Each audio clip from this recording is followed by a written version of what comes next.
ನೀನು ಅಕಸ್ಮಾತ್ ಯುದ್ಧ ಮುಂದುವರಿಸಿದರೆ ನಾವು ಏನೂ ಮಾಡುವುದಕ್ಕೆ ಸಾಧ್ಯ ಇರ್ತೇವೆ. ಆದರೆ ಅಜ್ಜ ಹೇಳಿದ ಅನ್ನೋ ಒಂದು ಮಾತಿಗೋಸ್ಕರ ಯುದ್ಧವನ್ನು ನಿಲ್ಲಿಸಿದೆಯಲ್ಲ. ಮಕ್ಕಳು ಹಿರಿಯರಿಗೆ ಮಾಡುವ ಗೌರವ ಅಂದ್ರೆ ಇಷ್ಟೇ. ಅವರು ಏನು ಹೇಳ್ತಾರೆ ಓಂ ಅಂತ ಹೇಳು, ಇಷ್ಟ ಅಂದ್ರೆ ಸಾಕು. ಆಮೇಲೆ ಸರಿಯಾಗಿ ಆ ಕೆಲಸ ಮಾಡದೆ ಹೊರತು ತೊಂದರೆ ಇಲ್ಲ. ಅವರು ಒಮ್ಮೆ ಹೀಗೆ ಮಾಡಬೇಕು ಅಂತ ಹೇಳಿದಾಗ ಅಸ್ತು ಅಂತ ಹೇಳಿದ್ರು. ಅದು ಬಿಟ್ಟು ಆಹಾ ಅಂತ ಹೇಳಿದ್ರೆ ಅವನು ವಿಧೇಯ ಅಲ್ಲ ಅಂತ ಅರ್ಥ. ದೊಡ್ಡವರು ಕೆಲಸ ಹೇಳಿದ ಕೂಡಲೇ ಅಸ್ತು ಇತ್ಯೇವ ಯದ್ಬ್ರೂಯಾತ್ ತದ್ವೈ ಸ್ಯಾತ್ ಪರಮರ್ಹಣಂ. ದೊಡ್ಡವರು ಹೇಳಿದಾಗ ಅಸ್ತು ಅಂತ ಹೇಳುವುದಕ್ಕಿಂತ ದೊಡ್ಡವರ ಪೂಜೆ ಮತ್ತೊಂದಿಲ್ಲ ಮಗು. ನಿನ್ನ ಅಜ್ಜ ಬಂದು ಹೇಳಿದ್ರು ಯುದ್ಧ ನಿಲ್ಲಿಸು ಅಂತ, ಅಸ್ತು ಅಂತ ಹೇಳಿದ್ರು. ಅದಕ್ಕಿಂತ ದೊಡ್ಡ ಹಿರಿಯರ ಮೇಲಿನ ವಿಧೇಯತೆ ಅನ್ನೋದು ಏನಿದೆ ಹೇಳು. ಆದ್ರಿಂದ ನಿನ್ನ ಮೇಲೆ ಪ್ರೀತನಾಗಿದ್ದೇನೆ, ಏನು ವರ ಬೇಕು ಕೇಳು. ಈಗ ಧ್ರುವ ಜಾಗೃತಿಯಾಗಿದೆ. ಹಿಂದೊಮ್ಮೆ ವರ ಎಡವಟ್ಟಾದದ್ದು ನೆನಪಿದೆ ಅವನಿಗೆ. ಆದ್ರಿಂದ ಈಗ ಹೇಳ್ತಾನೆ ಅಲ್ವಾ, ಸ್ವಾಮಿ ತದ್ಭಕ್ತ ಭಕ್ತಿ ಪುನರೇವ ಪುಂಷಿ. ಸ್ವಾಮಿ ನನ್ನಲ್ಲಿ ಅಚಂಚಲವಾಗಿ ಭಗವಂತನಲ್ಲಿ ಭಕ್ತಿ ನೆಲೆಗೊಳ್ಳುವ ಹಾಗೆ ಅನುಗ್ರಹ ಮಾಡಿ. ಯಾಕಂದ್ರೆ ಮನೋನಿಯಾಮಕನಾದ ರುದ್ರನ ಪರಮಸಖ ನೀವು. ಆದ್ರಿಂದ ಮನಸ್ಸಿಗೆ ಸಂಬಂಧಪಟ್ಟ ಪ್ರೇರಣೆಯನ್ನು ಕೊಡುವ ಶಕ್ತಿ ನಿಮ್ಮಲ್ಲಿದೆ. ನಿರಂತರವಾದ ಹರಿಭಕ್ತಿಯನ್ನು ನನ್ನಲ್ಲಿ ತುಂಬಿಸಿ ಅಂತ ಆ ಕುಬೇರನಲ್ಲಿ ಧ್ರುವ ವರವನ್ನು ಕೇಳ್ತಾನೆ. ಮತ್ತೆ ಧ್ರುವನ ಕಥೆ ಮುಂದುವರಿಯುತ್ತೆ. ಧ್ರುವನಿಗೆ ಒಂದು ಮದುವೆ ಆಗುತ್ತೆ, ಎರಡನೇ ಮದುವೆ ಆಗುತ್ತೆ. ಧ್ರುವನಿಗೆ ಯಾರು ಹೆಣ್ಣು ಕೊಟ್ಟವ? ಸಾಕ್ಷಾತ್ ಭಗವಂತ ಶಿಂಶುಮಾರ ರೂಪಿಯಾಗಿ ಈ ಪ್ರಪಂಚ ಬ್ರಹ್ಮಾಂಡ ಖಗೋಲಗಳನ್ನೆಲ್ಲ ಧರಿಸಿರುವ ಭಗವಂತನ ಶಿಂಶುಮಾರ ರೂಪ. ಆ ಶಿಂಶುಮಾರನ ಪತ್ನಿ ಭ್ರಮಿ, ಆ ಭ್ರಮಿಯ ಮಗಳನ್ನು ಇವನಿಗೆ ಕೊಟ್ಟು ಮದುವೆ ಆಗ್ತದೆ. ಶಿಂಶುಮಾರನ ಮಗಳನ್ನು ಕೊಟ್ಟು ಧ್ರುವನಿಗೆ ಮದುವೆ ಮಾಡ್ತಾನೆ. ಆ ಶಿಂಶುಮಾರನ ತುದಿಯಲ್ಲಿ ಧ್ರುವನಿಗೆ ಒಂದು ಸ್ಥಾನ ಇದೆ. ಧ್ರುವ ಅನ್ನುವ ಸ್ಥಾನ ಶಿಂಶುಮಾರನ ತುದಿಯಲ್ಲಿರತಕ್ಕಂತಹ ಸ್ಥಾನ. ಆ ಧ್ರುವನಿಗೆ ಶಿಂಶುಮಾರನೇ ತನ್ನ ಮಗಳನ್ನು ಕೊಟ್ಟು ಮದುವೆ ಮಾಡ್ತಾನೆ. ಮತ್ತೊಂದು ಮದುವೆ ಆಗುತ್ತೆ, ಅದರಲ್ಲಿ ಮಕ್ಕಳಾಗ್ತಾರೆ. ಅದರಲ್ಲಿ ಒಬ್ಬ ಮಗ ನಾನು ಸಿಂಹಾಸನ ಇರುವುದಿಲ್ಲ, ಸನ್ಯಾಸಿ ಆಗ್ತೇನೆ ಅಂತಾನೆ. ಮತ್ತೊಬ್ಬ ಚಿಕ್ಕ ಮಗನಿಗೆ ಪಟ್ಟ ಆಗ್ತದೆ. ಹೀಗೆ ವಂಶ ಮುಂದುವರಿಯುತ್ತೆ. ಅದರಲ್ಲಿ ಒಂದು 7 ತಲೆ ಆದ ಮೇಲೆ 8ನೇ ತಲೆ ಅವನು ಅಂಗ ಅಂತ ಅವನ ಹೆಸರು. ಅಂಗರಾಜ, ಅವನ ಹೆಸರು ಅಂಗ ಅಂತ. ಈ ಅಂಗನಿಗೆ ಮಕ್ಕಳೇ ಆಗಿರಲಿಲ್ಲ. ಅವನು ನಿರಂತರ ತನ್ನ ಪತ್ನಿಯ ಜೊತೆ ಸೇರಿ ಅನೇಕ ಯಾಗಗಳನ್ನು ನಡೆಸಿದ. ಅದೊಂದು ದಿವಸ ಒಂದು ಯಾಗದಲ್ಲಿ ದೀಕ್ಷಿತನಾಗಿದ್ದ. ಯಾಗ ನಡೀತಾ ಇದೆ. 6 ಗಂಟೆಗೆ ನಿಲ್ಲಿಸೋಣ. ಒಂದು ಯಾಗ ನಡೀತಾ ಇದೆ. ಯಾಗ ನಡೀತಾ ಇರಬೇಕಾದ್ರೆ ಯಾಗದಲ್ಲಿ ದೇವತೆಗಳು ಆಹುತಿ ಸ್ವೀಕಾರ ಮಾಡ್ತಾ ಇಲ್ಲ. ಇವರು ಆಹುತಿ ಹಾಕ್ತಾರೆ, ದೇವರು ತಗೊಳ್ತಾ ಇಲ್ಲ. ಈಗ ನಮ್ದು ತುಂಬಾ ಅದೃಷ್ಟ ಏನಂದ್ರೆ, ನಾವು ಆಹುತಿ ಹಾಕಿದ್ರೆ ದೇವರು ತಗೊಂಡಿದ್ದಾರೋ ಇಲ್ಲ ಅಂತ ಗೊತ್ತಾಗುದಿಲ್ಲ. ಅದು ದೊಡ್ಡ ಅದೃಷ್ಟ. ಅಕಸ್ಮಾತ್ ಗೊತ್ತಾಗಿದ್ದಿದ್ರೆ ದೊಡ್ಡ ಸಮಸ್ಯೆಯನ್ನು ಎದುರಿಸಬೇಕಿತ್ತು ನಾವು. ಈ ಕಾಲ ಹಾಗಲ್ಲ. ಅಲ್ಲಿ ಆಹುತಿ ಹಾಕಿದಾಗ ದೇವರು ತಗೊಂಡ್ರೋ ಇಲ್ಲೋ ಪ್ರತ್ಯಕ್ಷವಾಗಿ ಅಲ್ಲಿ ಸೂಚನೆ ಸಿಗ್ತಾ ಇದೆ. ದೇವತೆಗಳು ಯಾರೂ ಆಹುತಿ ತಗೊಳ್ತಾ ಇಲ್ಲ. ಋಷಿ ಮುನಿಗಳು ತಪ್ಪಿಬಾರದು. ಏನಿದು ಆಹುತಿ? ಬರೀ ಕಟ್ಟಿಗೆಯ ಮೇಲೆ ಜ್ವಾಲೆಯ ಮೇಲೆ ಆಹುತಿ ಬೀಳ್ತಾ ಇದೀವಿ ಹೊರತು ದೇವತೆಗಳು ಸ್ವೀಕಾರ ಮಾಡ್ತಾ ಇಲ್ಲ. ಸ್ವಾಹ ಅಂತೇವೆ, ನಮಮ ಅಂತ ಹೇಳುವುದರ ಮುಂಚೆ ಅದು ದೇವತೆಗಳಿಗೆ ಸೇರಲಿಲ್ಲ ಅಂತ ಗೊತ್ತಾಗ್ತಾ ಇದೆ. ಏನು ಮಾಡುವುದು ಅಂತ ರಾಜನ ಮುಖ ನೋಡಿದ್ರು. ರಾಜ ಪ್ರಶ್ನಿಸಿದ, ಯಾಕೆ, ಏನು ಮಿಸ್ಟೇಕ್ ಆಗಿದೆ, ತಪ್ಪೇನಾಗಿದೆ?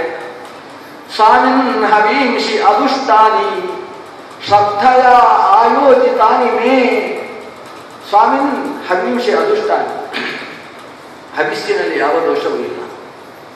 ಪರಿಶುದ್ಧವಾದ ಯಾಜ್ಞೀಯ ವೃಕ್ಷಗಳ ಸೌದೆಗಳನ್ನು ಉಪಯೋಗಿಸಿಯೇ ಈ ಹವಿಸ್ಸನ್ನು ನಾವು ಮಾಡಿದ್ದೇವೆ. ಗ್ಯಾಸಿನಲ್ಲಿ ಮಾಡಲಿಲ್ಲ, ಇದ್ದಿಲು ಹಾಕಿಯೂ ಮಾಡಲಿಲ್ಲ, ಯಾವ್ಯಾವುದೋ ಕಟ್ಟಿಗೆ ಸೌದೆಗಳನ್ನು ತಂದು ಮಾಡಲಿಲ್ಲ. ಹಲಸಿನ ಕಟ್ಟಿಗೆಯಂತಹ ಯಾವ ವೃಕ್ಷಕ್ಕೆ ಹೊಡೆದಾಗ ಹಾಲು ಸುರಿಯುತ್ತೋ ಅಂತಹ ಕ್ಷೀರೀ ವೃಕ್ಷ ಅನಿಸಿದಂತಹ ಯಾಜ್ಞೀಯ ವೃಕ್ಷಗಳ ಕಟ್ಟಿಗೆಯಿಂದ ಈ ಚರುವನ್ನು ಪುರೋಡಾಶವನ್ನು ನಾವು ನಿರ್ಮಾಣ ಮಾಡಿದ್ದೇವೆ. ಹವೀಂಶಿ ಅದುಷ್ಟಾನಿ, ಹವಿಸ್ಸಿನಲ್ಲಿ ಯಾವ ದೋಷವೂ ಇಲ್ಲ. ಅಕ್ಕಿಗೆ ಎಷ್ಟು ನೀರು ಹಾಕಬೇಕು ಅಂತ ಹೇಳಿದ್ದಾರೆ, 1ಕ್ಕೆ 3 ಅಂತ ಏನು ಹೇಳಿದ್ದಾರೆ ಅಷ್ಟು ಹಾಕಿ 1ರಷ್ಟು ಹಾಲು ಹಾಕಿ ಏನು ಪುರೋಡಾಶ ನಿರ್ಮಾಣ ಮಾಡುವುದಕ್ಕೆ ಶಾಸ್ತ್ರ ವಿಧಿ ಹೇಳಿದೆ ಅಷ್ಟೇ ಕ್ರಮದಲ್ಲಿ ಪುರೋಡಾಶವನ್ನು ನಿರ್ಮಾಣ ಮಾಡಿದ್ದೇವೆ. ಹವಿಸ್ಸಿನಲ್ಲಿ ದೋಷ ಇದೆ. ಸ್ವಾಮಿನ್ ಹವೀಂಶಿ ಅದುಷ್ಟಾನಿ. ಅಷ್ಟೇ ಅಲ್ಲ, ಹಾಕುವುದರಲ್ಲಿ ಏನಾದರೂ ದೋಷ ಇದೆಯಾ? ಇಲ್ಲ. ಶ್ರದ್ಧೆಯ ಆಯೋಜಿತಾನಿ ಮೇ. ಭಗವಂತನನ್ನು ಉದ್ದೇಶಿಸಿ ಶ್ರದ್ಧೆಯಿಂದ ಮಂತ್ರವನ್ನು ಹೇಳಿ ಅಗ್ನಿಯಲ್ಲಿ ಆಹುತಿಯನ್ನು ಹಾಕಿದ್ದೇವೆ. ಎಲ್ಲೋ ಪಕ್ಕದವರಲ್ಲಿ ಮೊಬೈಲಲ್ಲಿ ಮಾತಾಡಿಕೊಂಡು ನಾವು ಆಹುತಿ ಹಾಕಿದ್ದಲ್ಲ. ಶುದ್ಧವಾಗಿ ಆ ದೇವರನ್ನು ಯೋಚನೆ ಮಾಡ್ತಾ ಮಂತ್ರವನ್ನು ಸ್ಪಷ್ಟವಾಗಿ ಉಚ್ಚರಿಸಿ ಅಗ್ನಿಯಲ್ಲಿ ಆಹುತಿಯನ್ನು ಹಾಕಿದ್ದೇವೆ. ಮಂತ್ರಾಣ್ಯಯಾತಯಾಮಾನಿ ಅಥವಾ ಛಂದಾಂಶ್ಯಯಾತಯಾಮಾನಿ. ನಾವು ಬಳಸಿದ ಮಂತ್ರ ಅದು ಅಯಾತಯಾಮ, ಅದರಲ್ಲಿ ಯಾತಯಾಮ ದೋಷ ಇಲ್ಲ. ಮಂತ್ರಗಳಿಗೆ ಯಾತಯಾಮತ ಅಂತ ದೋಷ ಬರ್ತದೆ. ಗಾಯತ್ರಿ ಮಂತ್ರಕ್ಕೂ ಬರುತ್ತೆ, ಅದರಿಂದ ಜಾಗೃತಿಯಾಗಿರಬೇಕು. ಯಾತಯಾಮ ಅಂದ್ರೆ ಏನು? ಅದು ಹಳಸುವುದು ಅಂತ, ಅದು ಹಳಸಿ ಹೋಗುತ್ತೆ. ಉಪ್ಪಿನಕಾಯಿ ಹಳಸಿ ಹೋಗುವುದು 3 ವರ್ಷ ಆದಮೇಲೆ, ಅದು ನೀರು ಹಾಕದೆ ಹೋದರೆ ಮಾತ್ರ. ಅದು ಉಪ್ಪಿನಕಾಯಿ ಇವತ್ತು ಹಾಕಿದ್ರೆ 3 ವರ್ಷ ತನಕ ಉಪಯೋಗಿಸಬಹುದು, ಅದು ಯಾತಯಾಮ ಆಗುವುದಿಲ್ಲ. ಆದರೆ ಅಕ್ಕಿಯಿಂದ ಅನ್ನ ಮಾಡಿದರೆ ಅದು ಬರೀ ಸೂರ್ಯೋದಯ ಕಾಲದಲ್ಲಿ ಮಾಡಿದ್ದು ಸೂರ್ಯಾಸ್ತ ಆದ ಕೂಡಲೇ ಹಳಸಿ ಹೋಗುತ್ತೆ. ಬೇಳೆ ಹಾಕಿ ಒಗ್ಗರಣೆ ಹಾಕಿದರೆ ಅದು ಕೇವಲ 6 ಗಂಟೆಯಲ್ಲಿ ಹಳಸಿ ಹೋಗುತ್ತೆ. ಅದರ ಯಾತಯಾಮವಾಗುವುದು ಬಹಳ ಬೇಗ. ಬೇಸಿಗೆ ಕಾಲದಲ್ಲಿ ಮೊಸರು ಅದು ನೀರಿನಲ್ಲಿ ಇಡದೇ ಹೋಗಿದ್ದರೆ ಬರೀ 3 ಗಂಟೆಯಲ್ಲಿ ಯಾತಯಾಮ ಆಗುತ್ತೆ. ಹಾಗಾದ್ರೆ ಯಾತಯಾಮತೆ ಅನ್ನೋದು ಒಂದೊಂದು ವಸ್ತುವಿಗೆ ಒಂದೊಂದು ಥರ. ನಾವು ಓದಿದ ವೇದ ಅದು ವರ್ಷಕ್ಕೆ 1 ಬಾರಿ ಯಾತಯಾಮ ಆಗುತ್ತೆ. ನಾವು ಲೈಬ್ರರಿಯಿಂದ, ಕೇಂದ್ರ ಗ್ರಂಥಾಲಯದಿಂದ ಪುಸ್ತಕ ತಂದ್ರೆ 15 ದಿವಸಕ್ಕೆ ಅದನ್ನು ರಿನ್ಯೂವಲ್ ಮಾಡ್ಕೊಳ್ಬೇಕು. ಅದು ಇಲ್ಲದೆ ಹೋದ್ರೆ 15 ದಿವಸ ಆದ್ಮೇಲೆ ಇಟ್ಟುಕೊಂಡ್ರೆ ಆಮೇಲೆ ಫೈನ್ ಕಟ್ಟಬೇಕು. ಅದು ಯಾತಯಾಮವಾಗುವುದು ಅಂದ್ರೆ ಹಾಗೆ ನಾವು ವೇದವನ್ನು ಗ್ರಹಣ ಮಾಡಿದ ಮೇಲೆ ಉತ್ಸರ್ಜನೆ ಮಾಡಬೇಕು. ಒಂದು ಸಲ ಅದನ್ನು ರಿನ್ಯೂವಲ್ ಮಾಡುವುದಕ್ಕೆ ಒಮ್ಮೆ ಉತ್ಸರ್ಜನೆ ಮಾಡಬೇಕು. ಉತ್ಸರ್ಜನೆ ಮಾಡಿ ಆಮೇಲೆ ಉಪಕರ್ಮ ಮಾಡಬೇಕು, ಮತ್ತೆ ತಗೊಳ್ಬೇಕು. ನಾವು ಉತ್ಸರ್ಜನೆ ಮಾಡಿ ವೇದವನ್ನು ಮತ್ತೊಮ್ಮೆ ಸ್ವೀಕಾರ ಮಾಡಲಿಲ್ಲ ಅಂದ್ರೆ ಆ ವೇದ ಯಾತಯಾಮವಾಗುತ್ತೆ. ಯಾತಯಾಮ ಆಯಿತು ಅಂದ್ರೆ ಉಪಯೋಗಿಸಿದ್ರೆ ಫಲ ಸಿಗುವುದಿಲ್ಲ. ಅದರಲ್ಲೂ ಇನ್ನೂ ಹೇಳ್ತಾರೆ, ಒಂದೇ ಬಾರಿ ಯಾತಯಾಮವಾದರೆ ಬರೀ 100ಕ್ಕೆ 10ರಷ್ಟು ಫಲ ಸಿಗ್ತದೆ. 2 ಬಾರಿ ಯಾತಯಾಮವಾದರೆ ಮೈನಸ್ ಫಲ, ಅಂದ್ರೆ ಪಾಪ ಪ್ರಾಪ್ತಿ ಆಗುತ್ತೆ. ಅದರಿಂದ ಉತ್ಸರ್ಜನ ಉಪಕರ್ಮಗಳನ್ನು ಮಂತ್ರಗ್ರಹಣ ಮಾಡಿದ ಪ್ರತಿಯೊಬ್ಬನೂ ನಡೆಸಿಕೊಳ್ಳಬೇಕು. ಒಮ್ಮೆ ವೇದವನ್ನು ಉತ್ಸೃಷ್ಟಾವೇ ವೇದಾಹ, ಯಾರು ಆ ವೇದಗಳನ್ನು ನಮಗೆ ಕೊಟ್ಟಿದ್ದಾರೋ ಅಂತಹ ಋಷಿಮುನಿಗಳಿಗೆಲ್ಲ ತರ್ಪಣವನ್ನು ಕೊಟ್ಟು ಅವರಿಗೆ ಆಹುತಿಯನ್ನು ಕೊಟ್ಟು ಆ ಋಷಿಗಳ ಅನುಜ್ಞೆಯನ್ನು ಪಡೆದು ನಾವು ಈ ವೇದವನ್ನು ಬಿಡ್ತಾ ಇದ್ದೇವೆ ಅಂತ ಅದನ್ನು ತ್ಯಾಗ ಮಾಡ್ತೀವಿ. ತ್ಯಾಗ ಮಾಡಿ ಮತ್ತೊಮ್ಮೆ ಅದೇ ಋಷಿಗಳನ್ನು ಪೂಜಿಸಿ ನೂತನ ಯಜ್ಞಕ್ಕೆ ಸಂಬಂಧಪಟ್ಟ ಋಷಿಮುನಿ ಪ್ರೋಕ್ತವಾದಂತಹ ಯಜ್ಞೋಪವೀತವನ್ನು ನೂತನವಾಗಿ ಧರಿಸಿಕೊಂಡು ಅಷ್ಟೂ ವೇದಗಳನ್ನು 1 ಬಾರಿ ಮೊದಲ ಮಂತ್ರವನ್ನು ಮಾತ್ರ ಉಚ್ಚಾರಣೆ ಮಾಡಿ ಬ್ರಹ್ಮಯಜ್ಞ ಅಂತ ನಡೆಸಿ ಅಷ್ಟೂ ಮಂತ್ರಗಳನ್ನು ಪುನರುಪಾಕರಣ ಮಾಡಿಕೊಳ್ಳಬೇಕು. ಹೀಗೆ ಮಾಡಲಿಲ್ಲ ಅಂದ್ರೆ ಆ ಮಂತ್ರಗಳೆಲ್ಲ ಯಾತಯಾಮವಾಗುತ್ತೆ. ಅದನ್ನು ಉಪಯೋಗಿಸಿ ಮತ್ತೊಬ್ಬರಿಗೆ ಪೌರೋಹಿತ್ಯ ನಡೆಸುವ ಹಾಗಿಲ್ಲ, ತನಗೂ ತಾನು ಉಪಯೋಗಿಸುವ ಹಾಗಿಲ್ಲ, ಫಲ ಕೊಡುವುದಿಲ್ಲ. ಋಷಿಗಳೇ ಹೇಳ್ತಾರೆ, ಛಂದಾಂಶಯಾತಯಾಮಾನಿ ಯೋಜಿತಾನಿ ಧೃತವ್ರತೈಹಿ. ನಾನು ಯಾವ ಮಂತ್ರಗಳಿಂದ ಆಹುತಿ ಕೊಡ್ತಾ ಇದ್ದೇವೆ ಅದರಲ್ಲಿ ಯಾತಯಾಮತ ಇಲ್ಲ. ಜೊತೆಗೆ ವ್ರತಧಾರಿಗಳಾಗಿ ನಾವು ಆಹುತಿ ಕೊಡ್ತಾ ಇದ್ದೇವೆ. ಧೃತವ್ರತೈಹಿ, ಬ್ರಹ್ಮಚರ್ಯ, ಆಹಾರದಲ್ಲಿ ನಿಯಮ ಮೊದಲಾದ ವ್ರತಗಳನ್ನು ಪಡೆದು ನಾವು ಅಗ್ನಿಯಲ್ಲಿ ಆಹುತಿ ಹಾಕಿದ್ದೇವೆ. ಇಷ್ಟಾದರೂ ತಗೊಳ್ತಾ ಇಲ್ಲ ದೇವತೆಗಳು. ಇದರ ಅರ್ಥ ಏನು? ಪುರೋಹಿತರದ್ದು ತಪ್ಪಲ್ಲ, ಯಜಮಾನರದ್ದೇ ಏನೋ ಮಿಸ್ಟೇಕು ಅಂತ ಆ ಕಡೆ ಹೊಡೆದಿದ್ದಾರೆ. ಈಗ ಯಜಮಾನ ತನ್ನ ಬೆನ್ನು ನೋಡಿಕೊಳ್ತಾನೆ, ಹಾಗಾದ್ರೆ ಯಾಕೆ ಆಹುತಿ ತಗೊಳ್ತಾ ಇಲ್ಲ? ಇವ್ರದ್ದೆಲ್ಲ ಸರಿ ಇದೆ ಅಂದ್ರೆ ಏನು ತೊಂದರೆ?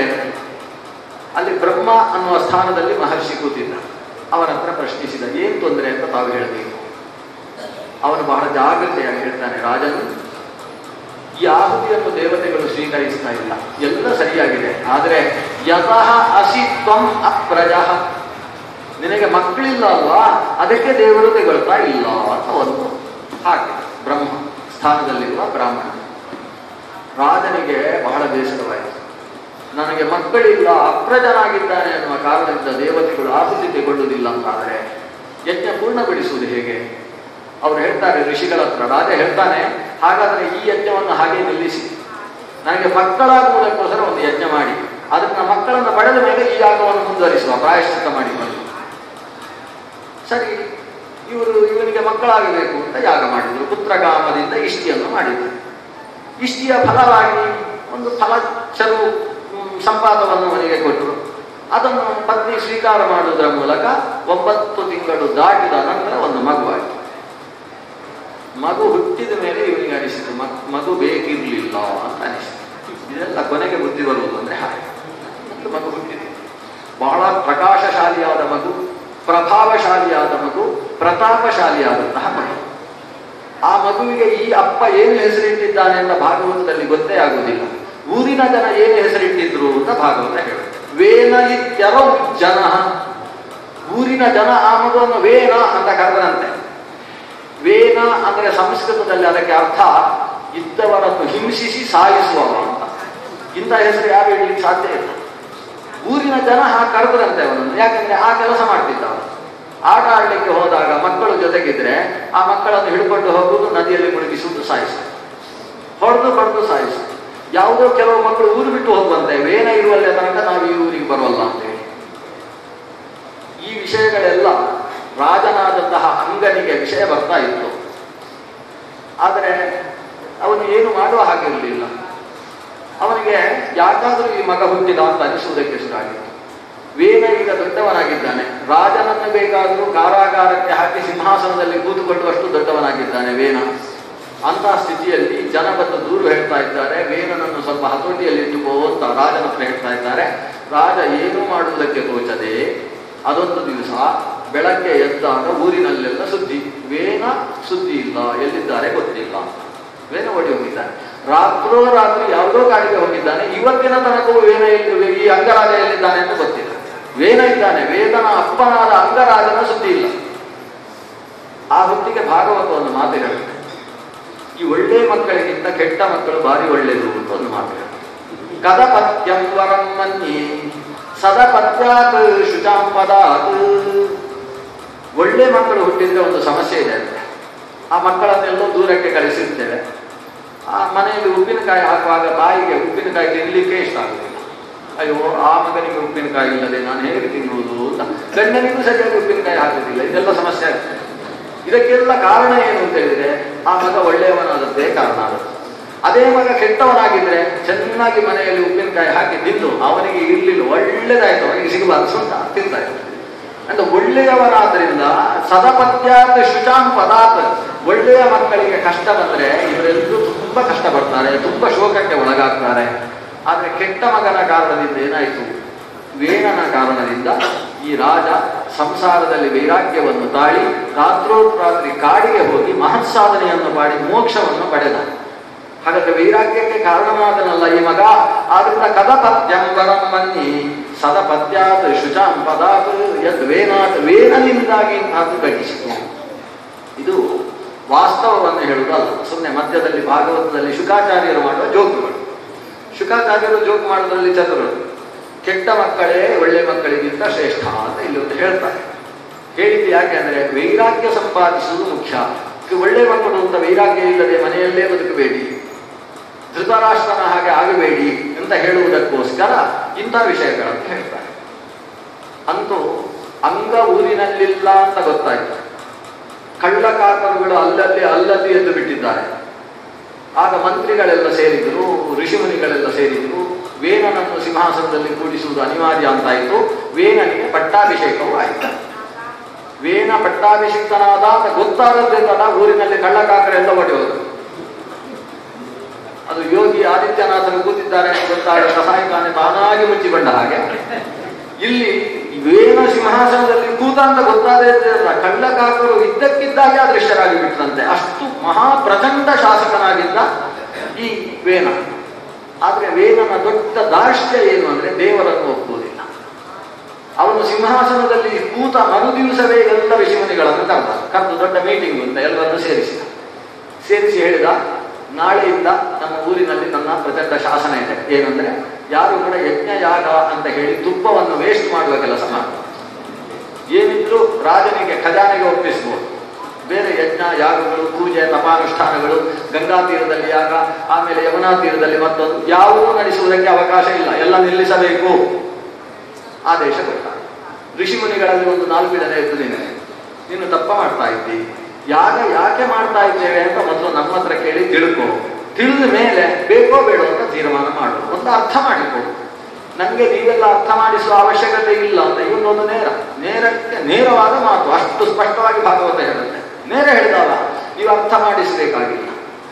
ವಿಷಯ ನನಗೆ ಗೊತ್ತು. ನಿಮ್ಮ ಹೊಟ್ಟೆ ತುಂಬಿಸಿಕೊಳ್ಳುವುದಕ್ಕೋಸ್ಕರ ಭಾರಿ ಭಾರಿ ಯಜ್ಞಗಳನ್ನು ಕಂಡು ಹಿಡಿದಂತಹ ಮಹಾವಿಜ್ಞಾನಿಗಳು ನೀವು. ಅದನ್ನೆಲ್ಲ ನಿಲ್ಲಿಸಿ ನಮ್ಮ ಖಜಾನೆಗೆ ಪೆಟ್ಟು ಬೀಳುವ ಯಾವ ಕೆಲಸಗಳನ್ನು ನಾವು ಒಪ್ಪಿಕೊಳ್ಳುವುದಿಲ್ಲ. ಇವ ನಾಸ್ತಿಕ ವಿಶಿಷ್ಟ ರಾಜ ವೇನ. ಋಷಿಮುನಿಗಳು ಹೇಳಿದ್ರು, ನೋಡು, ನೀನಿನ್ನೂ ಪುಟ್ಟ ಹುಡುಗನಿದ್ದಿ, ನಿಂಗೆ ಗೊತ್ತಿಲ್ಲ, ಯಜ್ಞ ಯಾಗಾದಿಗಳೆಲ್ಲ ನಿಂತು ಹೋದ್ರೆ ಕಾಲಕ್ಕೆ ಮಳೆಯಾಗುವುದಿಲ್ಲ, ಊರು ಬರಡಾಗಿ ಹೋಗುತ್ತೆ. ಎಲ್ಲರ ಕ್ಷೇಮಕ್ಕೋಸ್ಕರ ಬೇಕು ಮಗು ಇದು, ನನ್ನನ್ನು ಮಗು ಅಂತ ಯಾರು ಕರೆದದ್ದು ಅಂತ ಸಿಟ್ಟು ಮಾಡಿಕೊಂಡವ. ಕೊನೆಗೆ ಋಷಿಮುನಿಗಳು ಶಾಂತವಾಗಿ ನೋಡಿಕೊಡುವ 4 ದಿವಸದಲ್ಲಿ ಇವರಿಗೆ ಅರ್ಥ ಆಗ್ತದೆ, ನಾವು ನಮ್ಮ ಕೆಲಸ ಮಾಡುವ ಅಂತ ಹೋದ್ರು.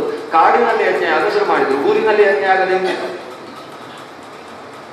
ಇದರ ಪರಿಣಾಮ ಏನಾಯಿತು ಅಂದ್ರೆ ಮಳೆ ನಿಂತಿತು, ನಾನಾ ರೀತಿಯ ಉತ್ಪಾದನೆಗಳು ಕಾಣುವುದಕ್ಕೆ ಪ್ರಾರಂಭವಾಯಿತು, ದೇಶ ಬರಡಾಯಿತು. 12 ವರ್ಷಗಳು ಗಂಟಿಸಿದವು ವೇನ ಸಿಂಹಾಸನಕ್ಕೆ ಬಂದು.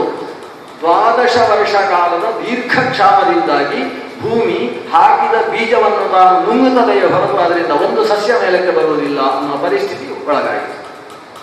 ಇನ್ನು ಹೀಗೆ ಬಿಟ್ಟರೆ ದೇಶವೇ ನಾಶವಾಗುತ್ತೆ. ಆದ್ದರಿಂದ ರಾಜನಿಗೆ ಬುದ್ಧಿ ಹೇಳುವುದು ಬ್ರಾಹ್ಮಣನ ಕರ್ತವ್ಯ ಅಂತ ಋಷಿಮುನಿಗಳು ಕಾಡಿನಲ್ಲಿ ಒಂದು ಸಮ್ಮೇಳನವನ್ನು ಸೇರಿಸಿಕೊಂಡರು. ಕೊನೆಗೆ ಈ ನಿಯೋಗವನ್ನು ರಾಜನ ಹತ್ರ ಕರ್ಕೊಂಡು ಹೋಗುವುದು ಅಂತ ಒಂದು ಮುನಿಗಳ ನಿಯೋಗ ವೇನನ ಹತ್ರ ಬಂತು. ವೇನನ ಹತ್ರ ಬಂದು ಅವರು ಉಪದೇಶ ಮಾಡಿದರು. ನೋಡು, ಯಜ್ಞ ಯಾಗಗಳನ್ನು ಮತ್ತೆ ಶುರುವಾಗುವ ಹಾಗೆ ವ್ಯವಸ್ಥೆ ಮಾಡು, ಈಗಿರುವ ಎಲ್ಲ ಸಮಸ್ಯೆಯೂ ಪರಿಹಾರವಾಗುತ್ತದೆ. ನಾವು ಗಂಗೆಯಿಂದ ನೀರು ತಂದು ಇಲ್ಲಿ ಜನರಿಗೆ ನೀರು ಉಣಿಸಬೇಕಾದ ಅವಶ್ಯಕತೆ ಇಲ್ಲ, ನಮ್ಮ ಮನೆಯಲ್ಲೇ ಬೇಕಾದಷ್ಟು ನೀರು ಸಿಗುವ ಹಾಗೆ ವ್ಯವಸ್ಥೆ ಆಗುತ್ತೆ. ಮೊದಲು ನೀನು ಯಜ್ಞ ಯಾಗಗಳಿಗೆ ಮತ್ತೆ ಅನುಮತಿಯನ್ನು ಘೋಷಿಸು. ಆದರೆ ನಿಮ್ಮ ಉಪನ್ಯಾಸ ನಿಲ್ಲಿಸಿ, ನಾನು ಮಾತಾಡುವುದು ಕೇಳು ಅಂತ ಶುರು ಮಾಡಿದ.